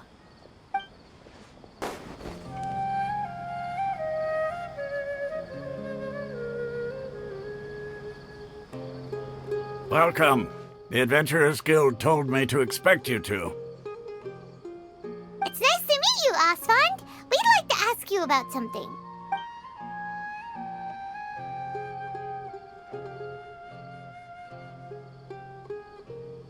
I see. So, Catherine's the one who sent you this way. Ha! It's true that the Eremites' network is vast, but even I can't help you meet the Dendro Archon. Wait, seriously? That's it? Afraid so. The Eremites aren't terribly religious, so we don't know much about divinities. As far as the Akasha goes, we can access even less than you. We originally came from the desert. The gods there died off long ago. Since those days, we've used our own two hands to carve out a living. We don't beg gods for their aid. It isn't just us, though. If you ask me, I think most in Sumeru aren't interested in Lesser Lord Kusanali. Oh? Why's that? Just take the Academia, for example. They're the ones who truly rule Sumeru. Although they believe in gods, most of them only care for the late Greater Lord Rugudevada. In their eyes, she was the one who founded Sumeru and gifted us with the Akasha. Lesser Lord Kusanali just happened to inherit her legacy. Because of the Academia's influence, most citizens are more familiar with Greater Lord Rugudevada and hold her in greater esteem. Not to mention that Lesser Lord Kusanali never makes an appearance, and the Academia never announces anything about her. As far as the people of Sumeru are concerned, she's just a god that exists. And that's all. Really? Aw. After hearing all of that, Paimon sort of feels bad for Lesser Lord Kusanali. Ha! But who knows? We're all just guessing when it comes down to it. Besides, I'm sure the God of Wisdom doesn't worry about her reputation among people like us. All right. Well, thanks for the info, Asfand. No problem. Always happy to help out the Adventurers Guild.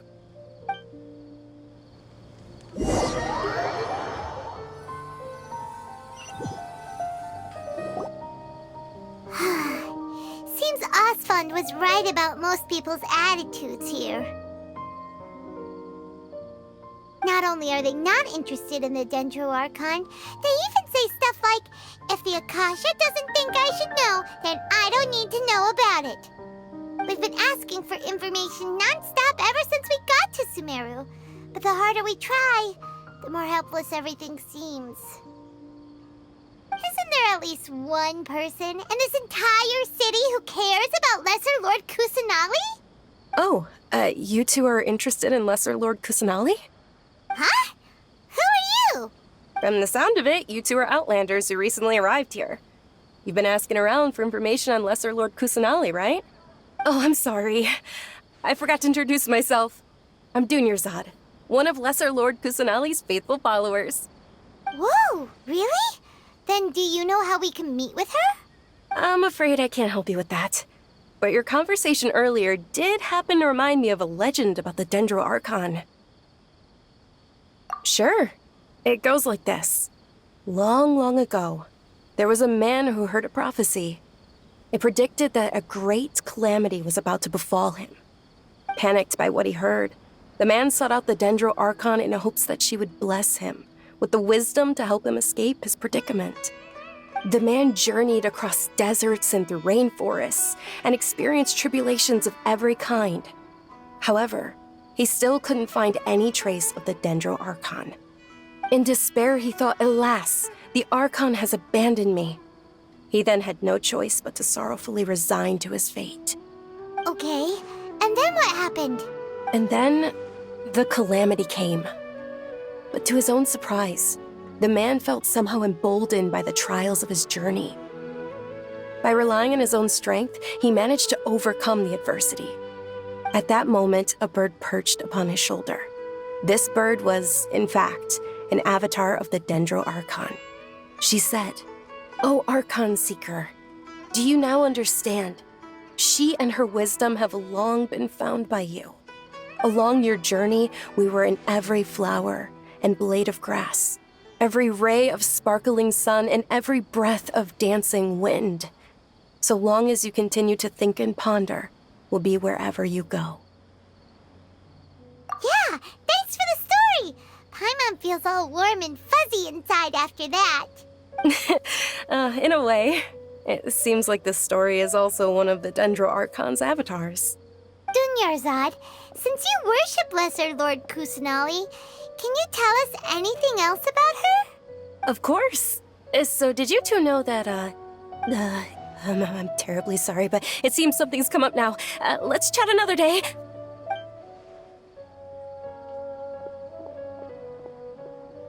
Hey, wait! What the heck just happened? It looks like they're searching for someone. Dunyarzad was acting super nervous just now. You think they're looking for her? Ugh, this stinks! We finally managed to find a lead about Lesser Lord Kusanali! We can't let them get in the way now. Let's see if we can get rid of them. Then we can catch up with Dunyarzad. Hey, have you two seen a brown-haired girl wearing a purple top and a long blue dress? We're looking for her. Did she have bandages wrapped around her wrists? Yes, that's her. Did you see which direction she went? Yeah, she went that way. Quick, after her!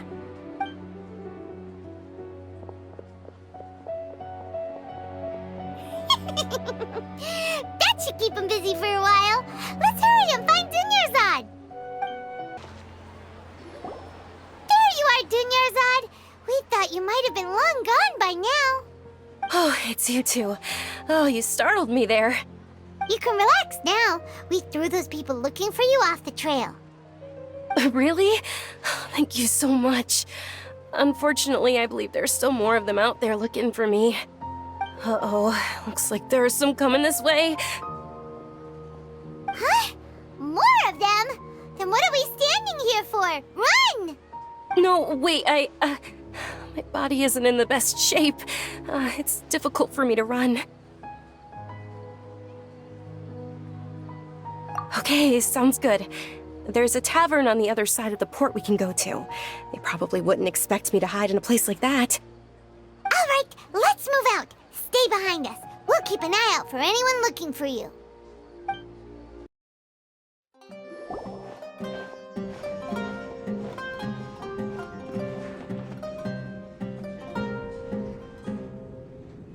We made it. Oh, they shouldn't be able to find us now. Wait, stand down, Dia.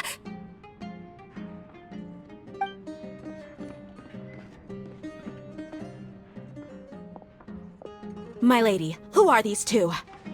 They're travelers that I met on the street just a moment ago. They happened to notice that you were all searching for me, so they helped me hide. I see. In that case, you two should scram. There's nothing here for you. Wait a sec! Who the heck are you? And why are you shooing us away? I'm Miss Dunyarzad's bodyguard, here to see that she returns home safe and sound. My lady, let's get going. You've been gone for so long that your parents are worrying themselves sick. And if I refuse to go with you? It'd be easier for the both of us if you cooperated. But if you insist on not going, then I'll have to carry you like a sack of potatoes. Hey! Dunyarzad already said she doesn't want to go back. Why are you still pushing her? Stay out of this. You don't understand the situation. Sorry, my lady. Even though I'm your bodyguard, your parents are my employers. I have to answer to them. How much? Wait, what? How much more do I have to pay you to become your employer? So you never listen to my parents ever again. Double? A triple? Give me some time and I'll get that much. My lady, this isn't about Mora. I don't know what you think of us Eremites, but let me say this. I like Mora, but I'll never go against my principles. That's why I'm here looking for you. Sure, it's an order from my employer, but my conscience was also telling me it's the right thing to do. And knowing your health, carelessly running around like this is gonna hurt ya. For the sake of those who love you, don't be stubborn. No, you're wrong. I'm aware of my limits and I know what I'm doing. Honestly, the only people being stubborn right now are my parents. And they know perfectly well that it makes no difference if I'm at home or not. They still won't accept reality. And every time I bring this up, they just change the subject. Dia, you've been living with us a long time already. This should be old news to you. Dia, I know it hasn't been easy for Mother and Father, and I'm grateful for everything they've done for me. But there's someone else in this world I'm also grateful to, because she saved me. The love I have for her is the same I have for my parents. This is my life and my last chance. So I want to do something meaningful. My lady, are you sure what you're doing now is meaningful? Yes, I'm sure. At least, it is to me. Fine, I won't ask you to return home anymore. But let me make something very clear. I'm only doing this because I respect your determination, not because I agree with you. Thank you, Dia. Sorry for being so rude just now. My nerves were acting up. And I even brought up your payment in such an offensive way. Don't worry about it, my lady. I did say that I like Mora. Besides, that's our next topic of conversation. Today's little excursion caused such a ruckus that every single bodyguard at the estate was deployed. It wouldn't be easy to hide things from your old man. Since this definitely won't be your last escapade, here's a little tip. You should at least make it look like your room and things are still in order when you leave. Also, you'll need someone to cover you for when you're out and about. So, I'll let you hire me, my lady. This way, everyone wins. As for the pay, let's say half of what your father pays me. We can settle the bill when we return to the estate. Okay, deal. Yay! Looks like they've reached an understanding.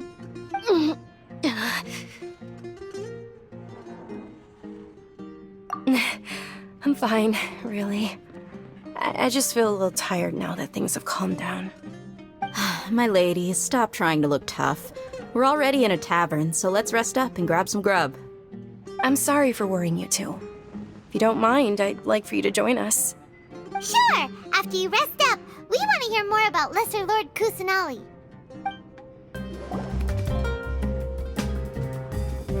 Ha! Well, if it isn't Dia, haven't seen you in nearly half a year. Word on the street is that you're a bodyguard for the Homayani family now. Ha! Don't you find that kind of work boring? Nah, you get used to it. How about a menu over here? You got it, huh?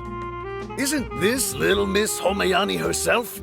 We don't get to serve personages like you very often.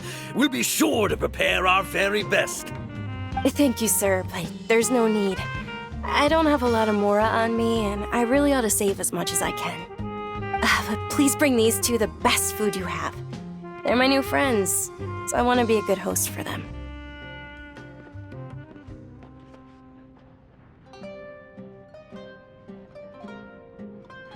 Yeah, we're already super grateful for everything you told us about Lesser Lord Kusanali. How about our charcoal-baked Agelenach cakes? They're our signature snack, and they run cheap. Look, other customers over there are eating some now. They look kind of burnt and dry. Paimon will pass.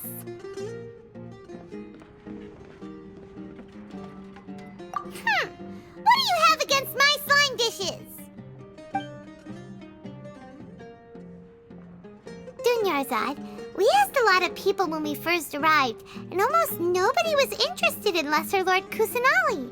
So, what made you want to follow her? Well, remember when you asked me if I knew how to meet the Dendro Archon? Even though I don't know how, I think I've actually seen her before. Huh? Really? Yes, it was when I was a child. At the time, my illness had kept me bedridden for the better part of a year. I was stuck inside and couldn't make any friends, and my parents did their best to find treatments for me. But even then, the Akasha didn't have any helpful information. My younger self no longer had any hopes or dreams. One flare-up was so bad that I was in a semi-conscious state for several days. Then one night, I woke up alone in my room. I was terrified. My body was paralyzed. Even if I cried, there was no sound. At that moment, an ethereal voice spoke in my mind. Dunyarzad, don't be scared. You don't have to cry. Dunyarzad, don't be scared. You don't have to cry. Who are you? How do you know my name? How do I explain this?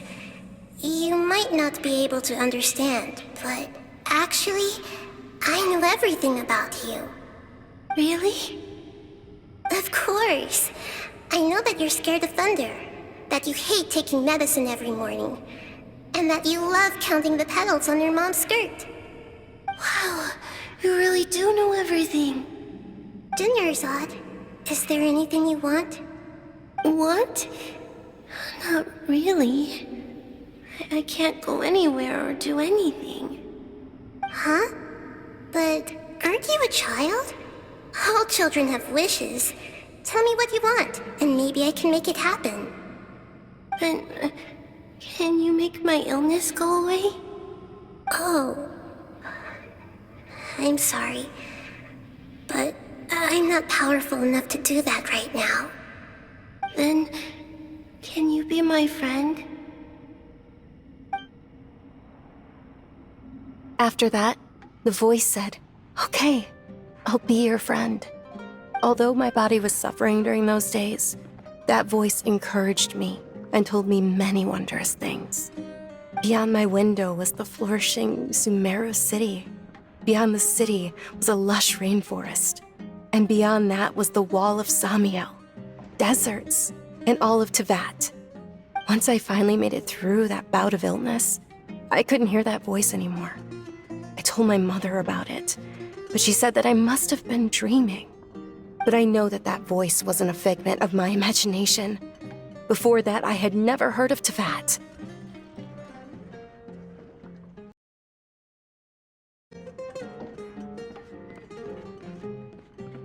Yes, for sure. If it weren't for that voice, I would have never grown curious about the outside world, nor would I have learned how to read and enjoy so many books. That voice sparked a desire for wisdom. It had to have been the Dendro Archon. I've been hoping for a chance to repay her kindness. In fact, I was running around today to help prepare the Sub-Zerus festival for her. What's the Sub-Zerus festival? It's Lesser Lord Kusanali's birthday, which was the day that she was found by the sages. It's actually an old holiday that originally celebrated Greater Lord Rukkhadevata's birthday. When she passed away, the holiday eventually became a celebration of the Lesser Lord's birthday. I heard everyone was overjoyed when they welcomed her back to Sumeru. In those days, the festival was a huge deal. But because of the Academia's influence, people have gradually lost interest in the festival. The Academia actively participates in Sumeru's many holidays dedicated to Greater Lord Rukkhadevata. But when it comes to the Sub-Zero's festival, forget any funding. They practically act like it doesn't exist. Maybe they see Lesser Lord Kusanali's birth as confirmation of Greater Lord Rukkhadevata's death, so they're reluctant to celebrate it. Aw, but that's awful. It is. It's absolutely terrible. Sure, the Greater Lord founded Sumeru, but hasn't Lesser Lord Kusanali been the one quietly protecting us for the past few hundred years? Just remember that we're still out in public. Don't get too carried away now. I know that people over by the Grand Bazaar still hold the Sub-Zero's festival to this day. But I hadn't met any of them before, so I was never able to contribute. But recently, I made a friend there who also follows Lesser Lord Kusanali. I gave her my savings because I want her to throw a wonderful festival this year. That's the least I could do for Lesser Lord Kusanali. Hold on, my lady. Does this friend happen to be Nilu, the one who sends flowers to the estate? Yes, that's her. I saw her leaving the other day with a nervous look on her face. It seemed like she was hiding something in her arms. Did you give her something?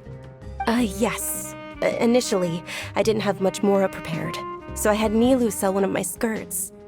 I've agreed with Nilu to meet up at the Grand Bazaar today and see how things are coming along. Dia, would you accompany me? Sure. That's quite the trip, though. I'll carry you. No, that would be too much, even for you. You might as well just accept the lift. If I let you walk, who knows how long it'll take us. And if anything happens to you, then I'd really never hear the end of it from your father. But of course! Nilu will be thrilled to hear there are more people interested in Lesser Lord Kusanali.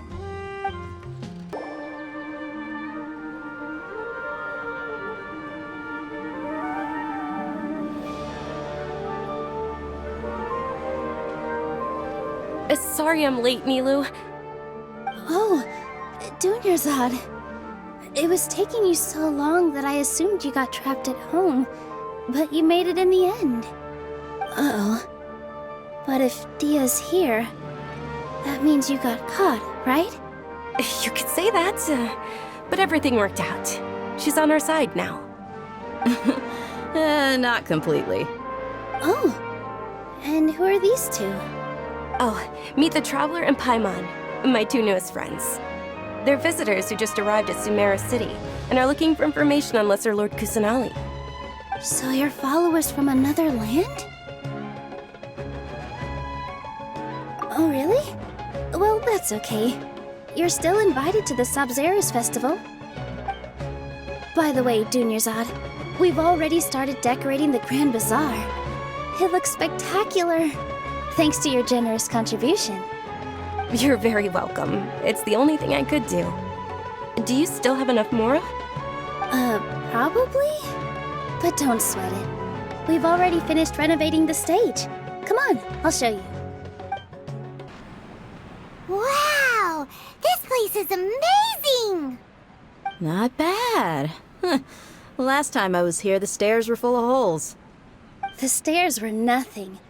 A little while ago, we discovered that the tree above the stage had a huge chunk of bark ready to fall off. Mr. Zubair was worried sick. We reported it to the Academia many times, but they never sent anyone to deal with it. We didn't want anything bad happening, so we were going to cancel all the stage performances. Oh, probably because it was the theater asking. The Academia looks down on performers like us. They probably think it would be best if the theater closed down completely. We can't let that happen, though. Not only would everyone involved in the theater go hungry, but then we wouldn't be able to hold the Sub-Zero's festival anymore. Thank the Danger Archon for Dunyarzad. But the more she gave us, we hired someone to patch up the tree, and we also gave the stage a much-needed makeover. The stage is going to be even prettier when it's festival time. I can't wait for you to see it. And I can't wait to see you on the stage. You've been practicing so long already. It's almost time for your dream to become reality. It's our dream. I'll do my best for the two of us. Nilou, what are you gonna be doing at the festival? She'll be dancing the dance of Sub-Zeros, the most important performance at the Sub-Zeros festival. Dunyarzad, have you told them the origin of this holiday? I only told them about the Greater Lord and Lesser Lord so far. Okay, then I'll tell you two about how this holiday came to be. According to legend, the Sub-Zeros festival was originally the Goddess of Flowers' birthday celebration for the Greater Lord. A long, long time ago, on one of Greater Lord Rukkhadevata's birthdays, her friends threw her a celebratory banquet. Some of the gods got drunk.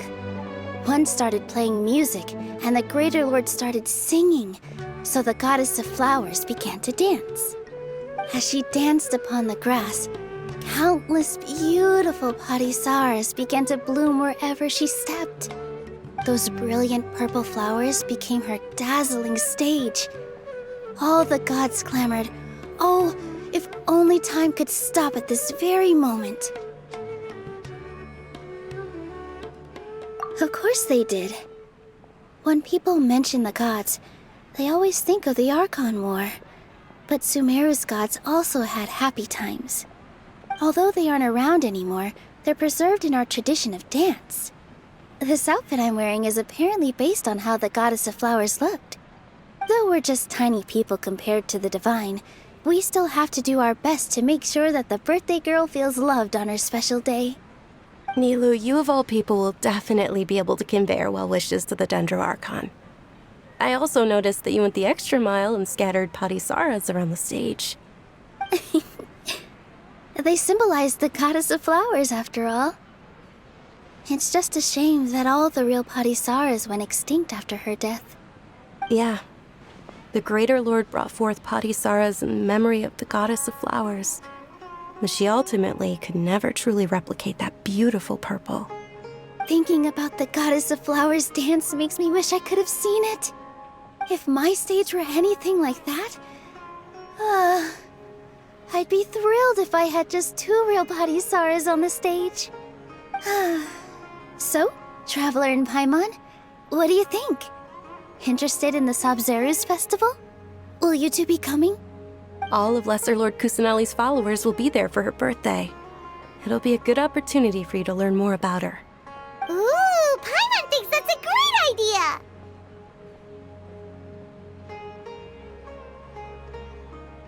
Of course Paimon wants to watch. Those two things aren't mutually exclusive, you know. So how about we all attend the Sub-Zeros festival together? Dunyarzad, let me show you which stage decorations we've picked out so far. Traveler and Paimon, if that doesn't sound interesting to you, then feel free to explore the area. Everyone at the Grand Bazaar loves Lesser Lord Kusanali, and we're all looking forward to the Sub-Zeros festival. In that case, we'll take a look around.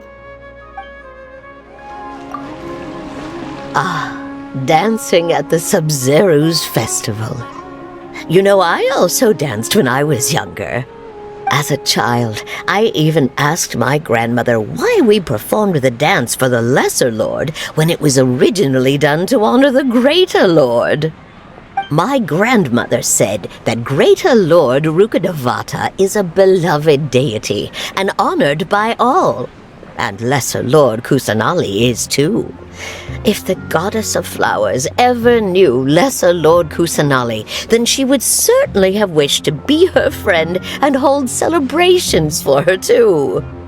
The Sub-Zeros festival has been losing its appeal over the years.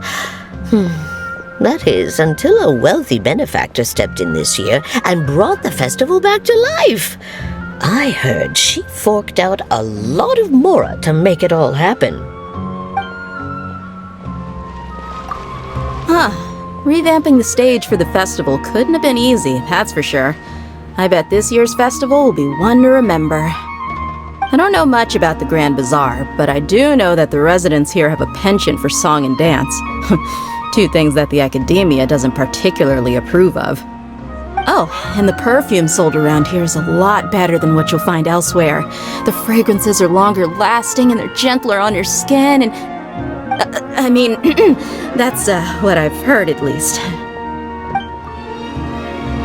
Things are really shaping up, and there's a buzz around the festival this year. We're expecting people from all over to come by this year and buy things during the festivities. Don't be fooled into thinking that Sumeru City has the best of everything. Some festival snacks are only offered here in the Grand Bazaar. And when it comes to musicians, dancers, or singers, the Grand Bazaar's got the best of the best.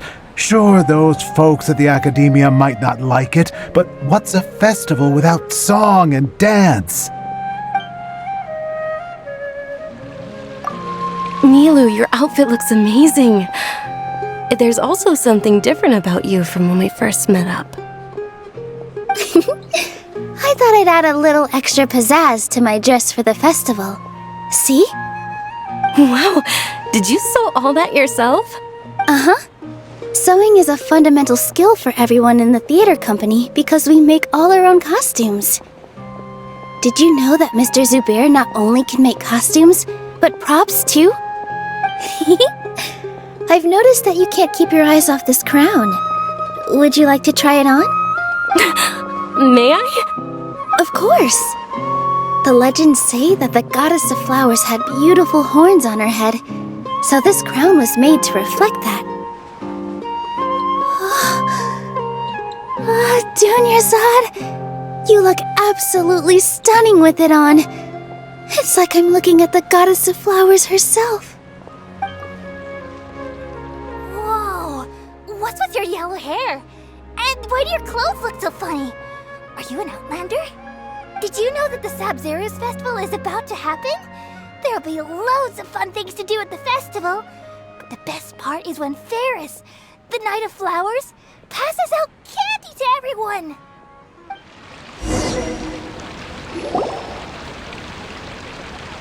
Hey! Is that who Paimon thinks it is? It looks like... Catherine!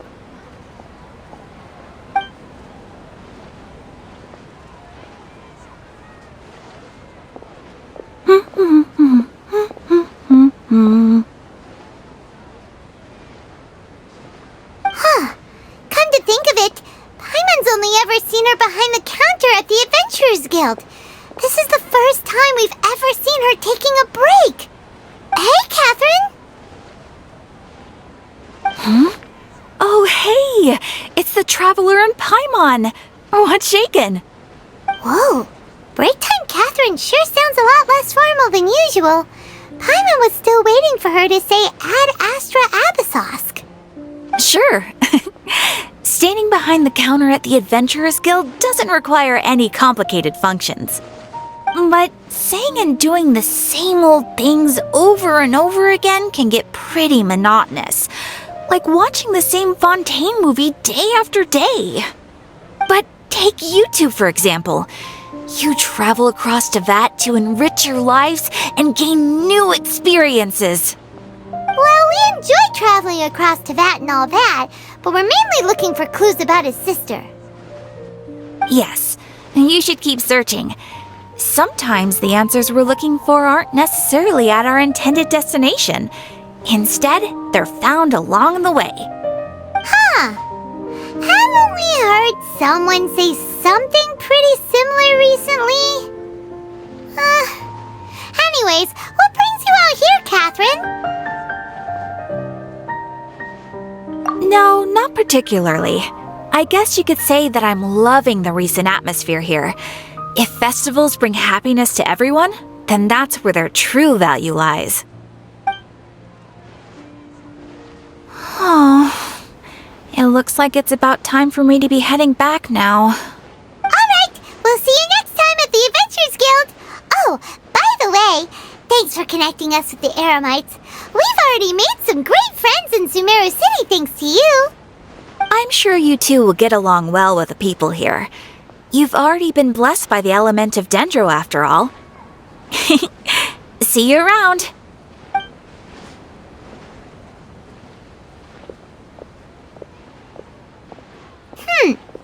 There's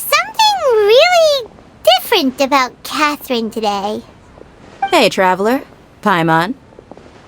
Oh, hey, Dia! What's going on? I've got something to tell ya. My lady knows you're looking for ways to meet Lesser Lord Kusanali, and she's been trying to come up with a way to help you. Well, I have an idea that might help. Are you serious? We'd love that! It might not necessarily pan out, so don't get your hopes up too much. I'll need to take you two somewhere and ask someone some questions. My lady is feeling a little worn out at the moment. Nilu's found a place for her to rest. After I take my lady home, let's meet in front of the Citadel of Regzar. Sounds like a plan! Let's head over to the Citadel of Regzar and wait for Dia!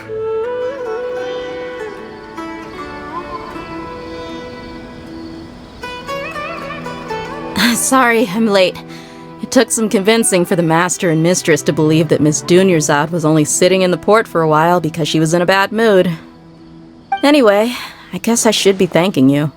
I haven't seen Miss Dunyarzad that happy in a long time. If it wasn't for you two, she probably would have been caught and dragged back much earlier. You sure sound a whole lot nicer than when we first met, Dia. Who would have thought you had such a soft spot for Dunyarzad? It's called being a professional. I'm a bodyguard, and I work for whoever's paying.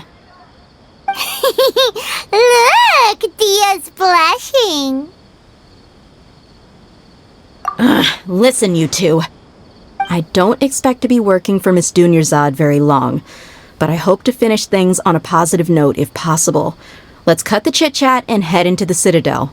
We'll see if the person I know has a way for you two to meet with the Lesser Lord.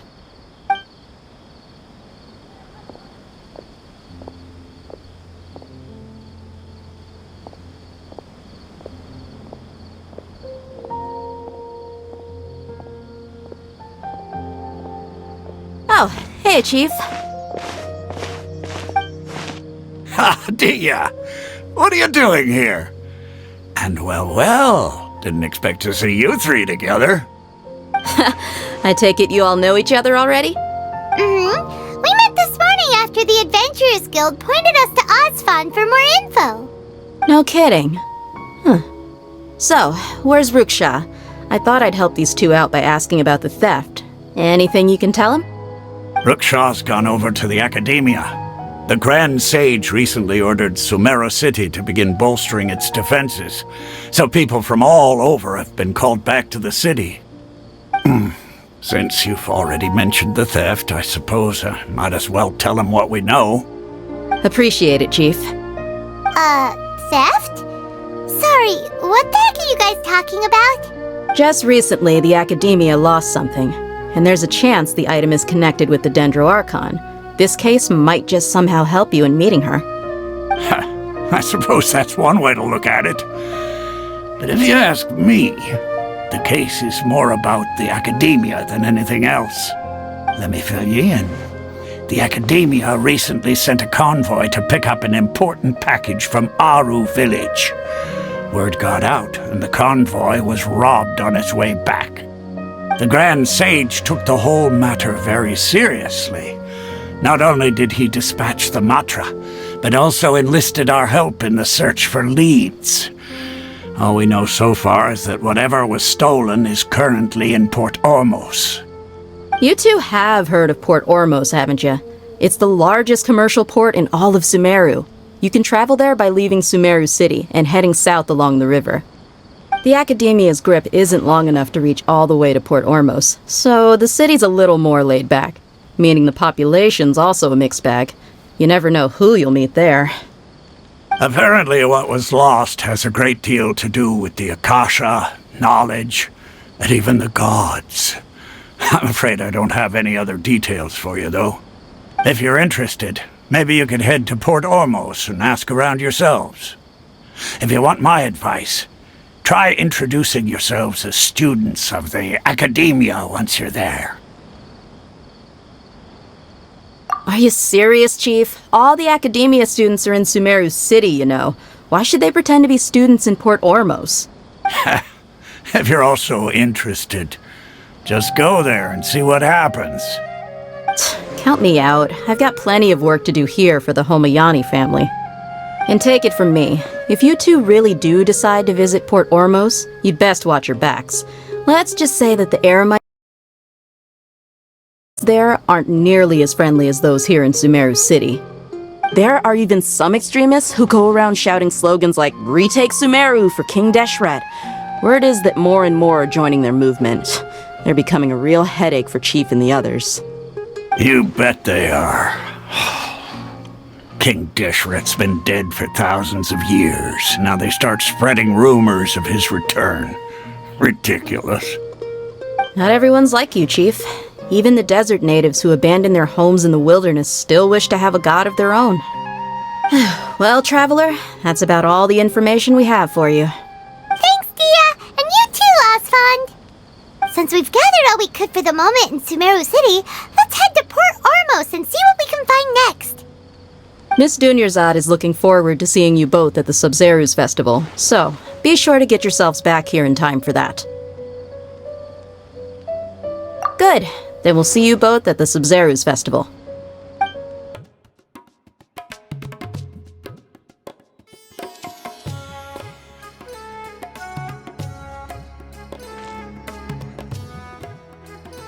Come and have a good look yourself.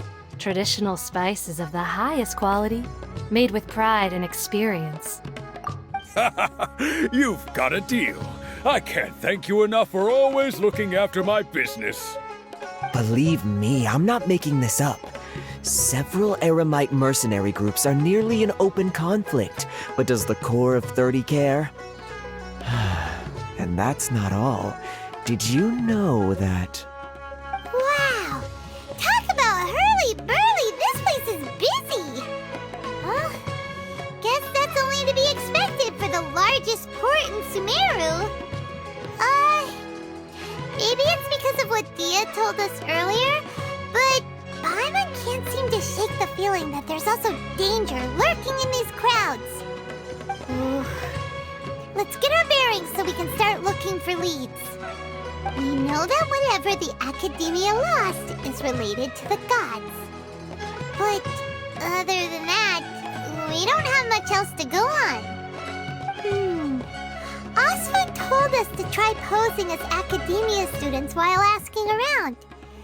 Paimon checked the Akasha on the way here, and the Academia doesn't seem to have any research facilities in Port Ormos.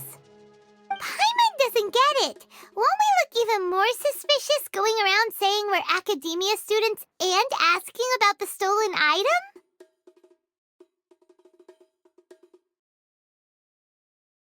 Well, given all the people that come through here every day, if there's any information to be found, Paimon bets we could find it in the market. Let's ask around and see what we come up with. Welcome. Welcome. How can I help you two? Hi there. We would like to ask you a question. Do students from the Academia ever come to Port Ormos? Of course. Especially around this time of year. Students from Sumeru City that are about to graduate often come to Port Ormos to cut loose a little.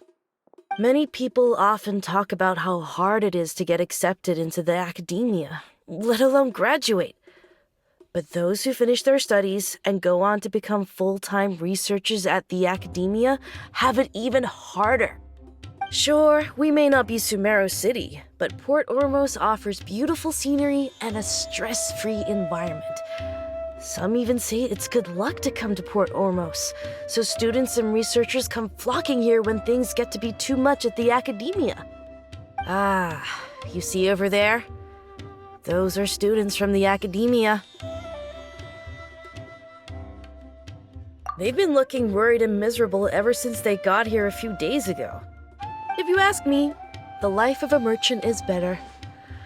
So long as the Akasha teaches us what we need, then life is good. Those students seem to be discussing something. Let's see if we can listen in. It's no good. I've tried asking around, but I haven't been able to learn anything useful. Not to mention that a bunch of scary-looking Eremite mercenaries have been posted along the streets now. There's been a lot of fighting between the different Eremite factions in Port Ormos. If we choose to move on our own, then it would be wise to steer clear of them. Especially the group that's constantly shouting some stuff about King Deshret and some resurrection. I've even heard that the Citadel of Regzar is starting to get fed up with them. What was that group called again? Ein something or other? They're called Ein El Akhmar. Today, I heard that the thing we're after might be in their possession at the moment. Wait, come again? Don't you see? Many of the Eremites in Port Ormos deal with trading this kind of thing. They're usually pretty wary of outsiders, but not so with students of the academia.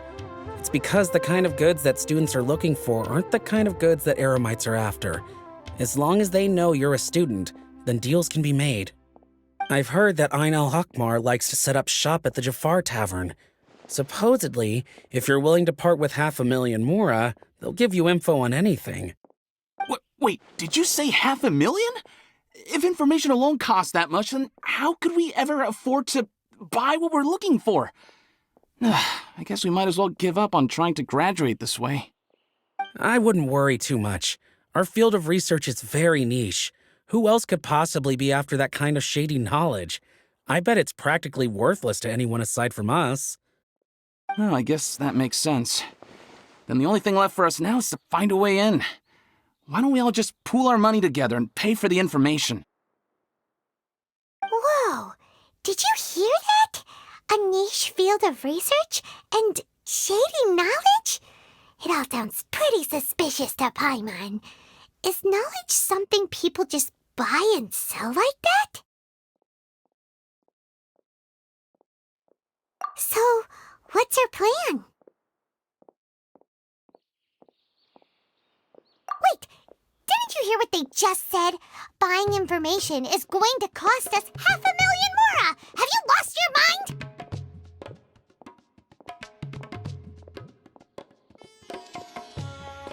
Oh, all right. Paimon never thought she'd agree to parting with that kind of mora. But if you know what you're doing, then we should give it a shot. This is the place we heard those students talking about. Let's find a seat somewhere and see if we can spot the group they mentioned.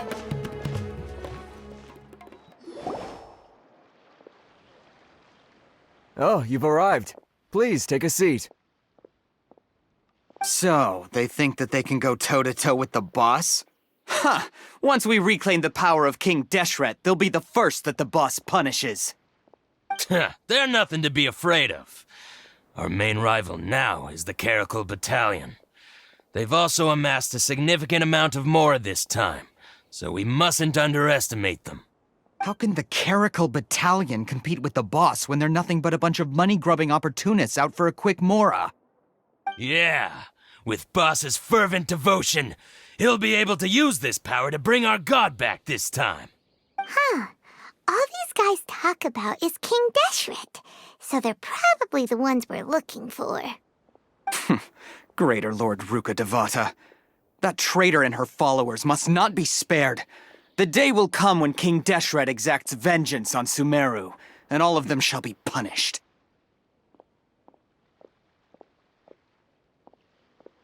Yeah, Paimon was wondering what they meant too. We should ask about that if we get the chance later. Huh? Who are you? What do you want? A student? What's a student from Sumeru City doing in Port Ormos? Ah, well, if it's info you want, you've come to the right place. The question is, can you afford it? Paimon can't stand to see so much more ago. But there's no other choice right now. Here, this is the merchant's address. Whatever you're looking for, you'll find it there. Hmm? Well, what are you waiting for?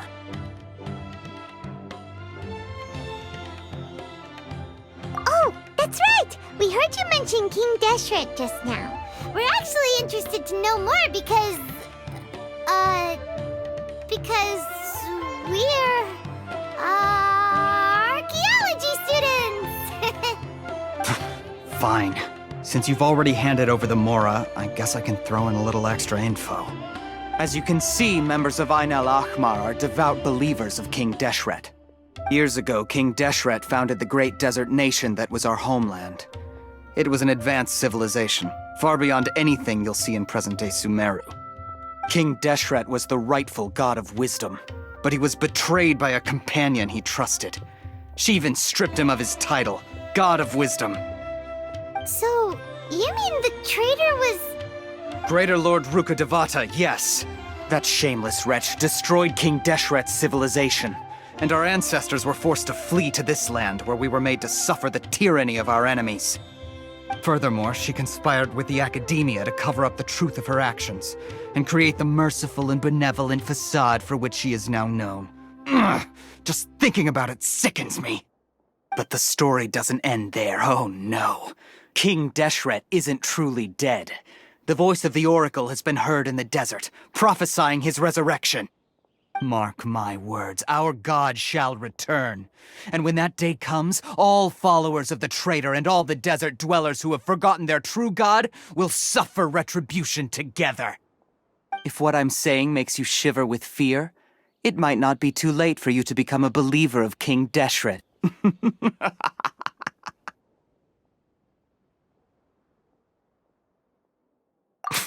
I don't have anything to say to you Academia people about that. I think this conversation has reached its end. Not just yet. This man is a fraud. Huh? You again? Deranged Academia lunatic. Yes, it's me again. I already warned you that if you weren't willing to sit and discuss things with me, I'd take measures to make things uncomfortable for you. Listen to me. That address he gave you is fake. Or at least, you won't find a merchant waiting for you there. This group has been boasting all around that they can provide information on a certain item as a means of luring people into their territory. Once you show up, they keep up the act until they have hard evidence that you want to purchase said item.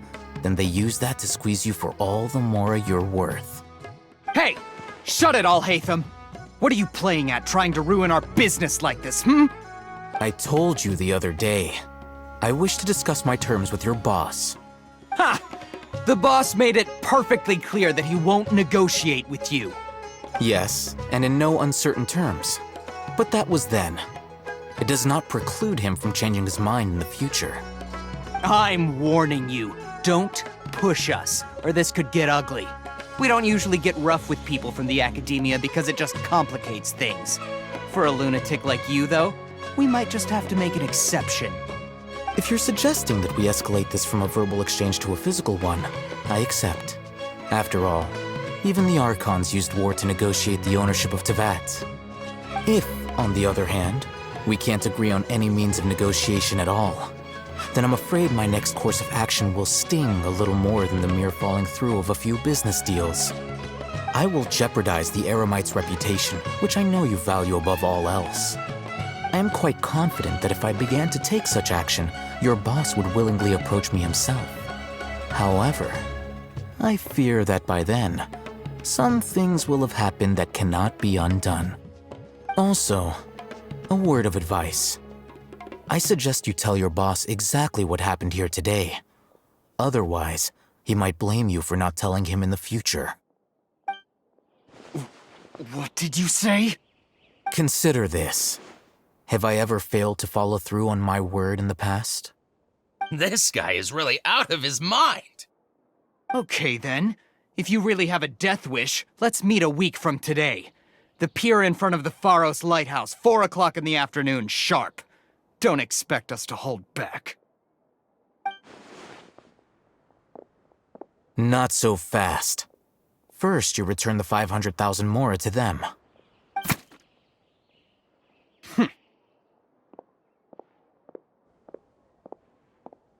Please, I beg you, don't provoke them.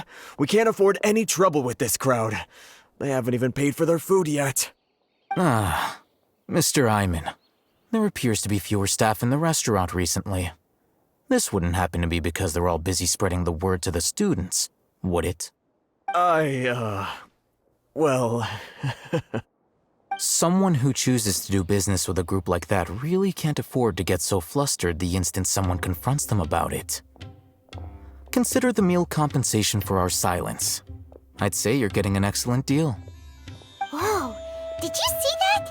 He not only got us our Mora back, but sent the Emirites running too! Plus, he seems to know a lot about what's going on around here. Let's catch up with him and ask some questions! Wait up! It's Al-Haytham, right? What do you want? No need for thanks. My goal was to get to them, and you two gave me just the opportunity I needed. We're even. Oh, I advise you to keep your distance from them. Since they weren't able to make off with your Mora in the end, they might harass you again in the future. All right. Goodbye.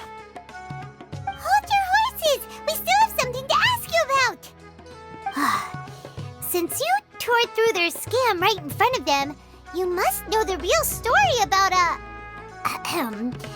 certain something, no? Who exactly are you two?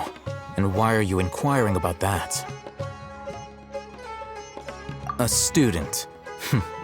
Right. Look, you should know that those thugs conducting business with you had nothing to do with your lie.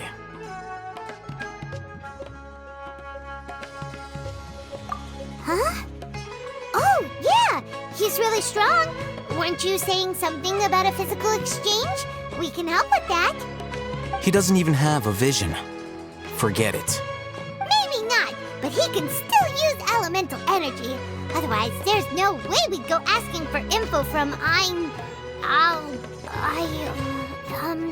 from guys like that. Those high-headed thugs are definitely gonna bring a lot of backup for your next meeting. Even if you don't go alone, you won't regret taking us with you.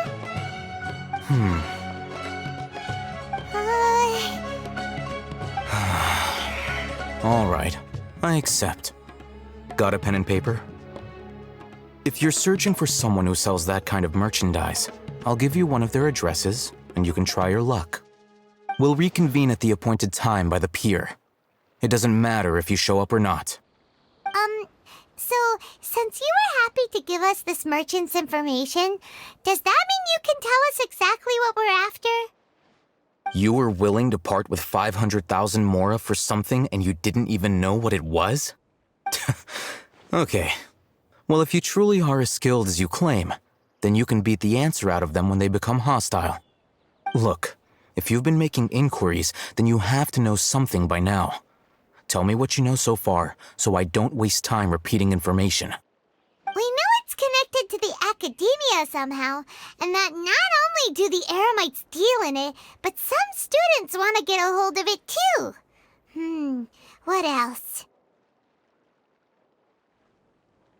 You know almost everything there is to know, but you're unable to compile this information because you've never seen the object before. This is what you've been looking for. Huh? Paimon can't tell what it is. It looks like some kind of ornament. This is a knowledge capsule. To put it simply, it's a vessel that can store a fixed quantity of canned knowledge. It's like a miniature Akasha. Anyone who links it to their personal Akasha terminal instantly becomes privy to its contents. Correct. Anyone. Unlike the Akasha, which heavily regulates who can access what information, knowledge capsules confer their contents without any requisites. That's amazing! It's essentially a convenient and harmless vestibule for knowledge. Unfortunately, it's illegal in Sumeru to privately possess or trade them. They were created as a means for scholars to transfer knowledge gained from Irminsul into the Akasha, and are intended to be destroyed immediately after use. But despite strict regulations, some of these knowledge capsules will always escape destruction. After all, there will always be those in this world who are dissatisfied with life as designed for them by the Akasha and wish to change their fate. Over the past century, a wide variety of canned knowledge has been leaked from the academia. Now, in Port Ormos, the valuable ones are a means to Mora for the Eremites. Meanwhile, Those which the Eremites deem to be useless to them occasionally prove useful to the common citizens and hapless academia students. Well, I think that about sums it up.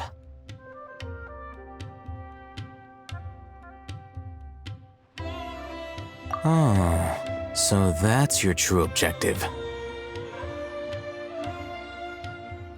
With our current arrangement, I don't believe I can offer an answer. You're still resolved. Fine. Let's talk somewhere with fewer people. Let's continue our conversation here. If you wish to learn more about the knowledge capsule that the Academia lost, then you must help me with something. I need you to find someone named Dory, a traveling merchant. Unlike the peddlers who hawk inferior knowledge capsules, she often has quality goods in stock. Some say that as long as there is profit to be made, there is nothing she won't dare to sell. She's guarded against people from the Academia because most of her wares don't comply with Academia regulations. I think she blacklisted me. I met with her informant, but it soon became clear that they had no intention of letting me get any further. Become one of Dory's customers and earn her trust. This is my condition for further collaboration. Why do you want us to meet with her? Until you complete this task, you don't have question privileges. Fine. So how do we go about doing this? You two are outlanders who haven't been here for long, so Dory should view you as safe clients. I'll give you the informant's address and their contact password. Beyond the password, though, I have no way of knowing what other tricks she might have up her sleeve. You'll have to improvise. This is kind of nerve-wracking. The true challenge begins after you meet her. She has a keen nose for Mora and a shrewd eye for wares, and she only likes customers who she deems to have good taste. I'll prepare some funds for you. Buy her highest quality wares and earn her approval. But we only just saw a knowledge capsule for the first time. We don't know how to tell which ones are good and which ones are bad. Is that something we can learn quickly? That's true. Have you two heard of elemental sight? Oh, that's a surprise. Guess I'll have to hold you in higher regard. Anyway, that ability should resolve your issue.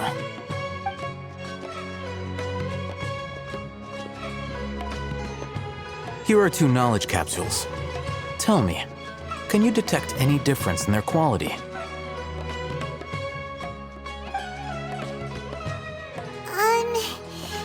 They look the same to Paimon.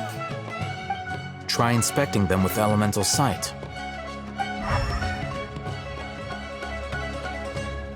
How'd it go? Did you see anything? Rumor has it that higher quality knowledge capsules generally appear brighter when viewed through elemental sight. That's because knowledge originates from Irminsul, the root of Dendro power itself. The more powerful the knowledge, the richer it is in Dendro energy. However, some canned knowledge with a high concentration of elemental energy is of little use in contemporary times, so those capsules are of little value. Using elemental sight is merely a stopgap measure, but it should suffice for earning Dory's trust. That sounds pretty impressive. Here's a sheet with the informant's location and contact password, and here is the Mora for purchasing canned knowledge. Don't be cheap. You'll need to spend to catch Dory's eye. If there's any Mora left over, just keep it. Oh, and be sure to exercise some caution. There have been Matra present in Port Ormos lately. Your efforts will be for naught if they catch you. Matra? They belong to the Academia's regulatory body. They also handle cases of illegal canned knowledge transactions. Like I said, the Academia has banned both their trade and possession. The Matra are razor sharp. You're in for nothing good if they lock their sights onto you. If you two want to back out, now's the time. Okay, then we have a deal. If you succeed in your dealings with Dory, come find me at the Wikela Funduk. We'll have an open discussion then. Looking at what Al-Haytham wrote, Dory's informant is a trader near Old Ormos. Let's follow these instructions and try to get in contact with him. Hello. What are you two looking to buy?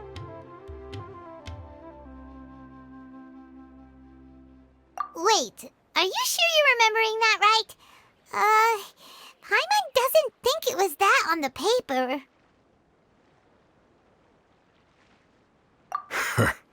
What a unique palate. We have unripe hara fruits, but we usually keep them in the back. I'll have someone escort you. Following the paper got us past the first round. Ronak, these two want to buy unripe hara fruits. Show them to the warehouse. Got it. You two, please follow me. You two have a fascinating fashion sense. We haven't seen a customer wearing a Sumeru rose for quite some time. Hold on. Let me think. Sumeru rose means common merch. No, look again. We're obviously wearing morning flowers. Ah, my mistake. I do apologize. Whew. That pop quiz sure was scary. The warehouse is up ahead.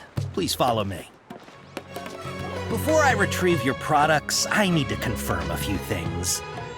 Please forgive me, but we may not have sufficient stock for you today. Earlier, many of our hara fruits were taken by mice. Thanks. If better goods come in, you'll be the first to know. You look like you have some skill. Why don't I pick out some fruits that'll make you dizzy? Yep, that's the right answer. But eating hara fruit that makes your head and ears ring sounds like a bad life decision. Would you like your hara fruits to be packaged in the Sumeru City or Port Ormos style? Wow, you two sure are generous customers. We'll be sure to package your products beautifully. Okay, everything has been confirmed. Miss Dory is waiting for you up at... Shoot! It's the Matra! Run! What? The Matra? Where? Al-Haytham said we're done for if they catch us. We gotta get out of here. We don't know this area, so let's follow that informant. He ran that way.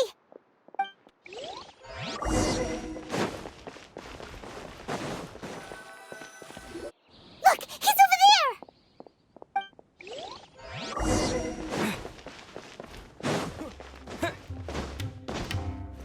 Hey, if you're hiding from the Rishbaland tiger, come this way.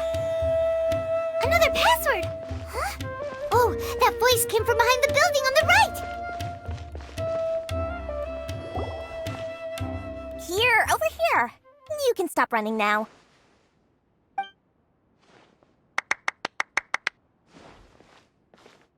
So you were the one who was calling out to us just now. But, are we definitely gonna be safe here? These two good customers wish to buy some hara fruit, Miss Dory. And if there's nothing else, I'll just excuse myself. Oh, very good. Thank you. Huh? Wait, you're Dory? Paimon sure thought you'd look a whole lot scarier. Hey, what are you trying to say, Princess Pea-Brain? I can be scary enough when I need to be, believe you me. If you don't watch what you say, then you can forget about doing any business. But it seems you two have actually done pretty well so far. Not only did you manage to find the informant, your reactions were also pretty sharp. You don't really look like criminals or anything, but I bet my Mora that you've been involved in some shady dealings, haven't you? Paimon's not sure if that's supposed to be a compliment, but we'll take it. I can't risk doing business with people who start huffing and puffing after just a few paces. No matter how much Mora they might have. Not only will they get caught by the Matra, but they'll also get us into trouble.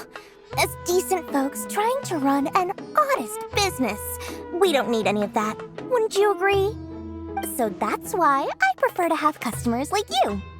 It's your first time here, but don't worry, I won't ask too many questions. Even if you wish to buy enough knowledge capsules to decorate your house with, please, knock yourself out. As long as you have lots of round, shiny Mora, then we're all good. Ah, yes, of course, of course. Go ahead, help yourselves. Voila! Wow, she has a trove of canned knowledge. Whew. She'd probably be in serious trouble if the Matra caught her with all this. What kind of products do you seek, my dear customers? Don't worry, I'm not interested in your reasons for buying. I can, however, offer some suggestions. Take this one, for example.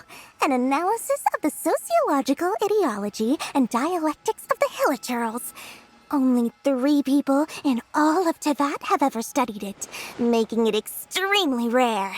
It's on sale now for 350,000 Mora. Yeesh, who would want to be an expert in that topic? Or how about the architectural styles and construction methods of Teyvat in the early Archon War period? With this one, you can become an expert in historic architecture preservation and find an excellent, well-paying job in nearly any nation. Ooh, now this sounds like it could be useful. 2 million Mora, and it's yours. No discounts. Whoa! That's a lot of Mora! Of course, you are free to pick whatever your heart's desire.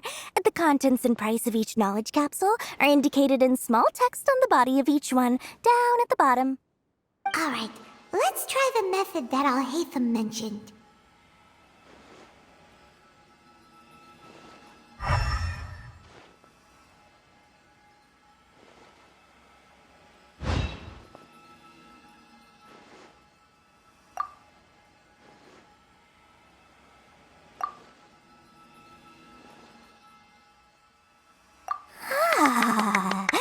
You've really got a good head on your shoulders, and quite the eye for quality. We'll take these, please and thank you. My oh my, you are blessed with a taste for both the exquisite and the extravagant. Customers like you are a rare breed. 1 in 100. No, 1 in 1,000 even. Listen, I have a special offer for you two. If you spend just 100,000 more, you can pick any knowledge capsule of your choice up to a value of 1 million Mora. Say what now? Hey, did you hear that? Spend another 100K and we get a capsule worth a whole million! But all the canned knowledge we just bought is easily worth 500,000 Mora. If we spend just a little more, we can get something worth 1 million Mora. Isn't that a fantastic deal? Think about it. We've gone to all this trouble to get this canned knowledge. And so far, everything we bought belongs to Al-Haytham. Aren't you even the least bit curious about how this whole canned knowledge thing works? We're talking instant knowledge here. Don't you want to try it yourself?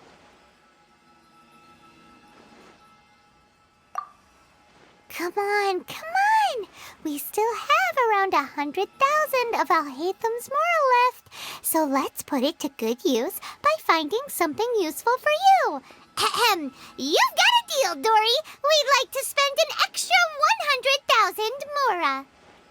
Excellent! Then please, select from this fine collection of canned knowledge over here. Hold on a second. Paimon thought we could choose whatever we wanted. Why can't we choose the ones from over there?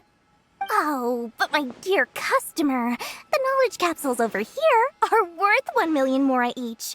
I'm sure discerning customers like yourselves will be able to find something to your liking.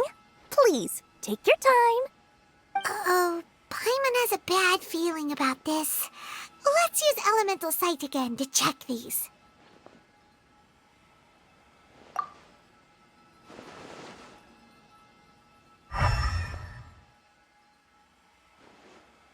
So, what did you see? So they're all worth about the same amount? Well, anyway, the more has already been spent, so let's at least try to find something useful. Let Paimon take a look here. An introduction to traditional Sumeru brewing techniques, the art of growing spices, an overview of ancient runes. Oh, how about this one? Sword Fighting Techniques 8. Not sure we'd ever find volumes 1 through 7, but at least this knowledge should be useful, right? Let's go with this one. Dory, we'll take this one. All right, very good. I'm expecting some new goods in the next couple days, so be sure to check back again soon.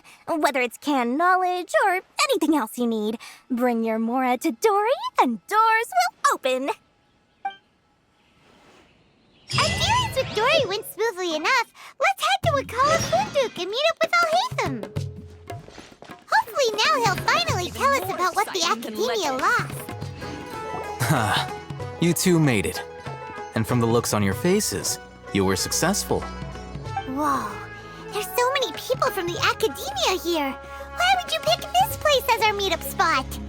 Well, Wakala Funduk is under the Academia's control, so naturally the Academia has people working here. I came to Port Ormos under the pretense of conducting official business. You're a pretty daring guy. Relax. No one here is interested in anything we say, and the Matcher won't come here. Okay now, tell me how your encounter with Dory went. Okay, we did what you asked. So, can you tell us about the knowledge capsule that the Academia lost now? Before that, I have to ask, why are you two so intent on tracking it down? You don't have to answer, of course. Yeah, he just wants to meet the God of Wisdom and ask her about something important. We've been in Sumeru for a while now, but we still haven't found a way. When we heard that the Academia had lost something that might be related to the gods, we came here in case it turned out to be our lucky break. In that case, you're on the right track. A short while ago, the Academia lost a knowledge capsule in the desert. It's supposedly a divine knowledge capsule. Use it, and you'll gain the wisdom of the gods. Wow, there's really such a thing as that? Hey, if we find it, do you think we could learn how to meet the Dendro Archon? Ooh, or how to find your sister? I highly doubt it has any mystical properties, but it does indeed exist. And it's right here, in Port Ormos. So, where exactly? That's what we need to find out next. I won't deny that. I am investigating because I'm curious as to what the divine knowledge capsule truly is. As you know, the Eremites in Port Ormos also have their eyes on it. It is an extremely precious item. The knowledge contained within may bring great power or wealth to whoever has it in their possession. Several brigades have been vying for ownership of it as of late, but there is still no victor. My personal finances and connections cannot compete with those of the Eremites. After attempting various methods, I finally managed to reach a tentative agreement with several brigades. I agreed to forego ownership of the divine knowledge capsule in exchange for the opportunity to study it. After all, there's no harm in understanding what it is. However, there are those who are less amenable to negotiation, such as those from Ain al-Ahmar. They adamantly believe that the divine knowledge capsule contains King Deshret's power, and that he will return to this world when they obtain it. They refuse to let anyone from the Academia tarnish their deity's soul. So you kept hounding them because they refused to cooperate with you? Yes. Ain al-Ahmar isn't exactly wealthy, but its members are determined to get that capsule by any means necessary. To that end, they've resorted to many methods more foul than fair in order to amass sufficient funds. So, I've been sabotaging their business to force them into negotiating with me. The divine knowledge capsule should be up for a secret auction within the next few days. Each brigade will place their own bid, and the prize will be covertly given to the winner. To ensure the capsule's security and to evade the mantra's notice, the winning brigade will not publicly disclose their victory. Unless I know whose hands the divine knowledge capsule ends up in, my agreements with them will fall through. Dory is the most reliable source of information, but that avenue was previously closed to me. With you on board now, the situation is different. In other words, you wanted us to befriend Dory so you could find out where the divine knowledge capsule is. Yes, you can say that. But this arrangement harms none of us. The day after tomorrow, go back to Dory and try to purchase information on the divine knowledge capsule's whereabouts. If she has no information, wait 2 days and approach her again. If I get the opportunity to study the divine knowledge capsule, I will relay my findings to you. Will that suffice as compensation? Okay, then we'll meet up in 2 days. Alhaitham, before you go, we actually bought a knowledge capsule for ourselves, but we're not sure how to use it. You two want to try using a knowledge capsule? Sure, I can teach you. Doing so right under the Academia's nose is a bit problematic, though. What do you say we head to the outskirts of town? All right, this place works.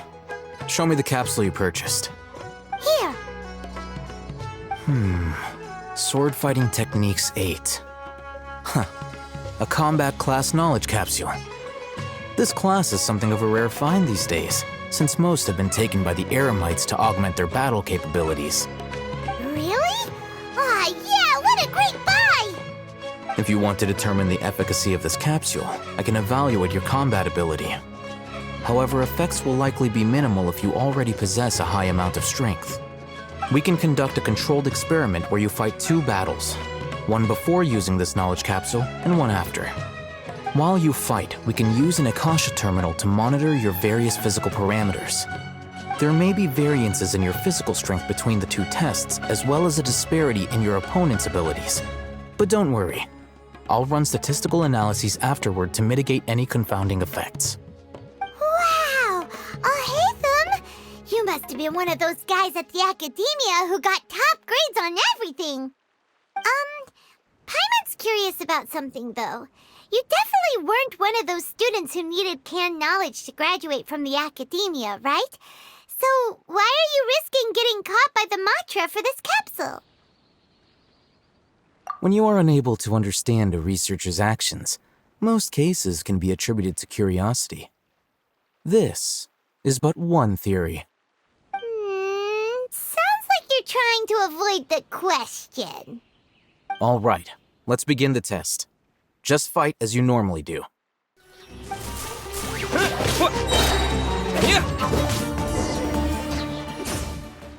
All right, I'll link your Akasha terminal to record data. The next step is to use this knowledge capsule. Hold it in your hand. I'll help you establish a connection with it so you can activate its power.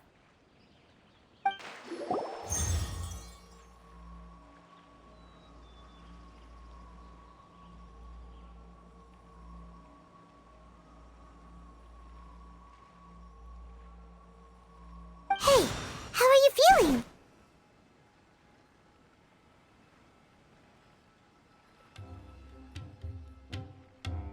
You mean that it worked? All right, time for round 2. Fight with the same composure as before.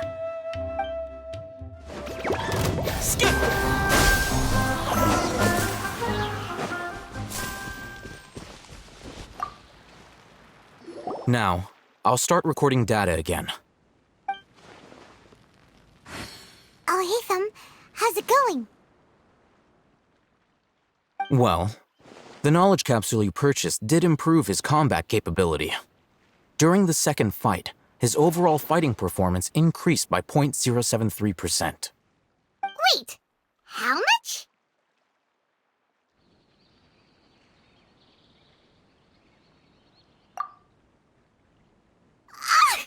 Dory's such a jerk! She totally scammed us! 1 million mora? This thing isn't worth a tenth of that amount! Of course, this could be because he is so powerful that the capsule's contents were unable to produce a substantial increase. At the very least, this test allowed me to gain more insight into you two. Our deal seems increasingly worth my investment. I'm heading back to Ikela Funduk. I await your response in 2 days' time. This is Mora for when you ask Dory for information. Pay her as much as she requests. Let's see Dory today and ask her about where the Divine Knowledge Capsule is. Here, over here! Oh, welcome back, my loyal patrons. What can I do for you this time? You name it. Can knowledge, supplies, or anything else you need. I'll find a way to get it. Where there's a waterfall of Mora, there's a way. Can you really get us anything we want? Anything at all? Uh-huh. So it appears that canned knowledge alone is no longer sufficient for your opulent appetite. Then please, oblige me. Tell me what you have in mind.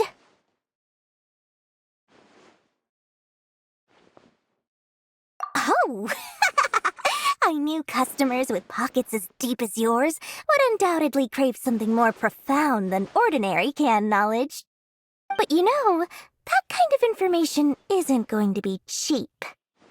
After all, I had to work really hard to weasel my way into the auction site.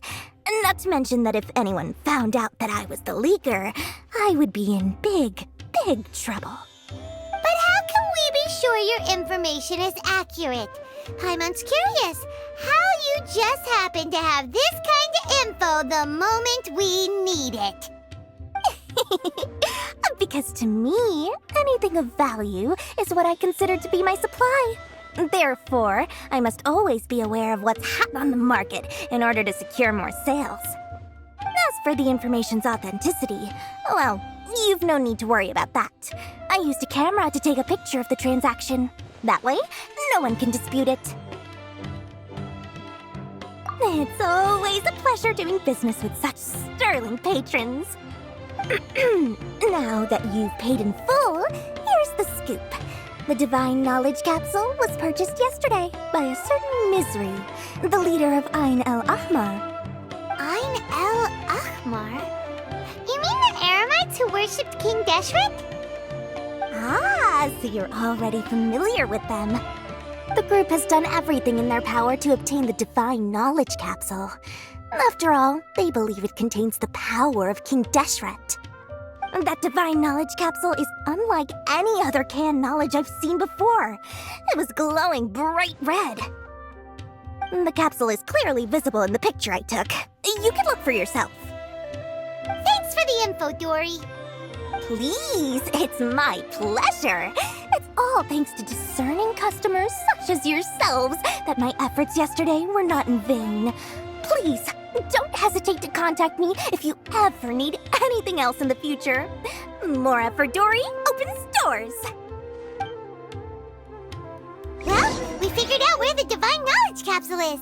It turns out it ended up in the hands of Ain el-Ahmar. I'll find you your perfect color. Let's head back and talk to Al-Haytham. Al-Haytham, we got the info you wanted. Really? All right. Let's hear it. Dory even gave us evidence to verify the intel. Have a look. Huh, look at that. Clear as day. It must have taken some guts just to infiltrate the scene of the Eremites' transaction. But then to get close enough to take a picture like this. Bold move, Dory. Very bold move. All right. The person in this picture is indeed Misery, the leader of Ain el-Ahmar. And the glowing red capsule he's holding appears to be the Divine Knowledge Capsule. In which case, if we play our cards right, when we confront them next week, we should be able to force them to show their hand. At first, Paimon didn't get why you were provoking these Ain el-Ahmar guys. But now, it sort of makes sense. Everything's playing right into your hands. After we defeat them, we can finally have a serious talk with their boss and get them to lend us the Divine Knowledge Capsule. Thank you for your time and efforts. Take a few days off while I make some preparations. Let's meet up again on the afternoon of the arranged date, 3 o'clock sharp. See you then.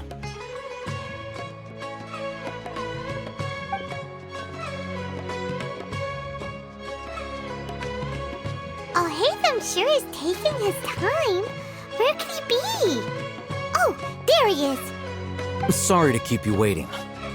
Let's head to the pier in front of Pharos Lighthouse. Yep, let's go. Hatham.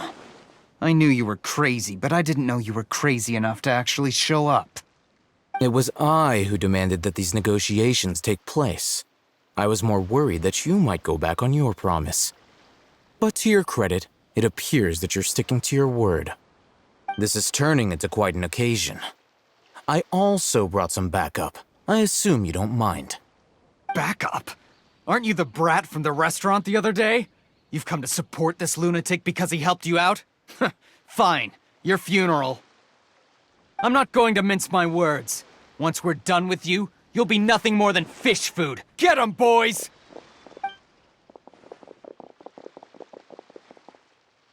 Uh-oh, here they come. Good luck, you two. That's close enough. Here!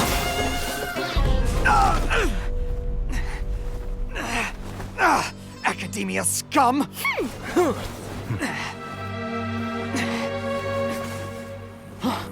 Boss! Finally!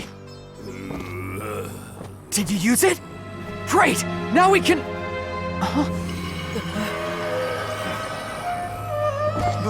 Boss? Boss!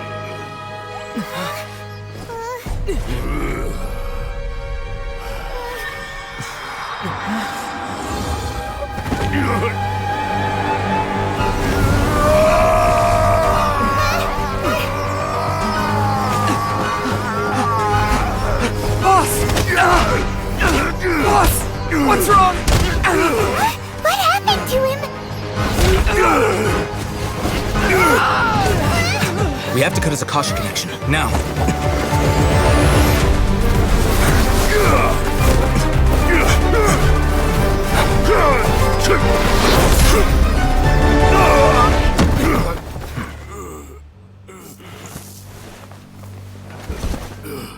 Target acquired! Arrest him!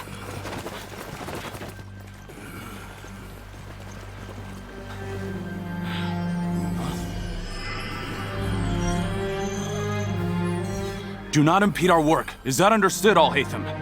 Of course. I was only trying to help. Take him away!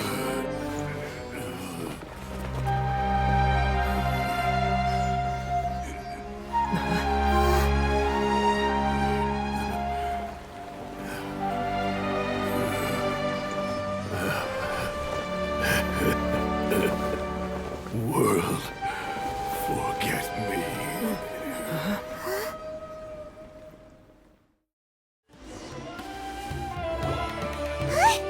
What in Tibet just happened? It's like that big guy suddenly lost his mind. It looks like he used the Divine Knowledge Capsule. You mean the Divine Knowledge Capsule did that to him? Oh, yeah. You mean how some researchers go insane after getting knowledge from Irminsul? I've heard of numerous incidents of researchers in Satyavada life going insane. The state that man is now in suggests that this is a similar situation. This Divine Knowledge Capsule does appear to be linked to the gods, but beyond that, it doesn't seem anything like the rumors suggest. Possessing it doesn't grant you divine wisdom or power. Did you hear what he said? World, forget me. What could that possibly mean?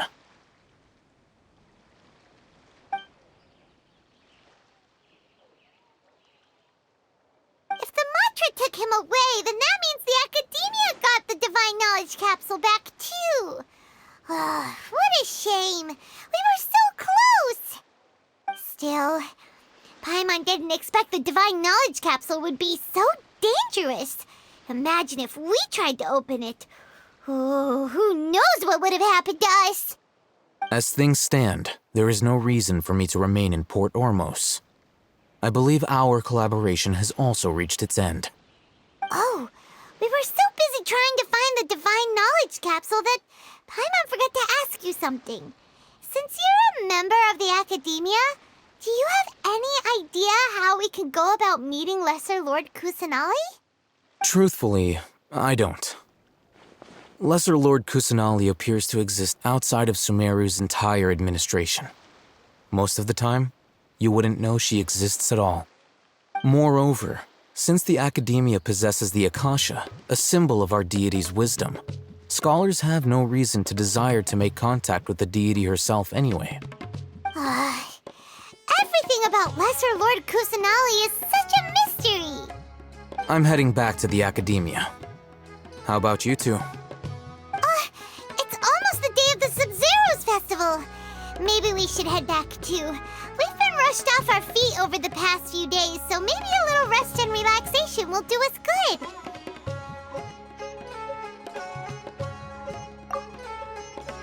Then we'll part ways here, Alhaitham, until we meet again.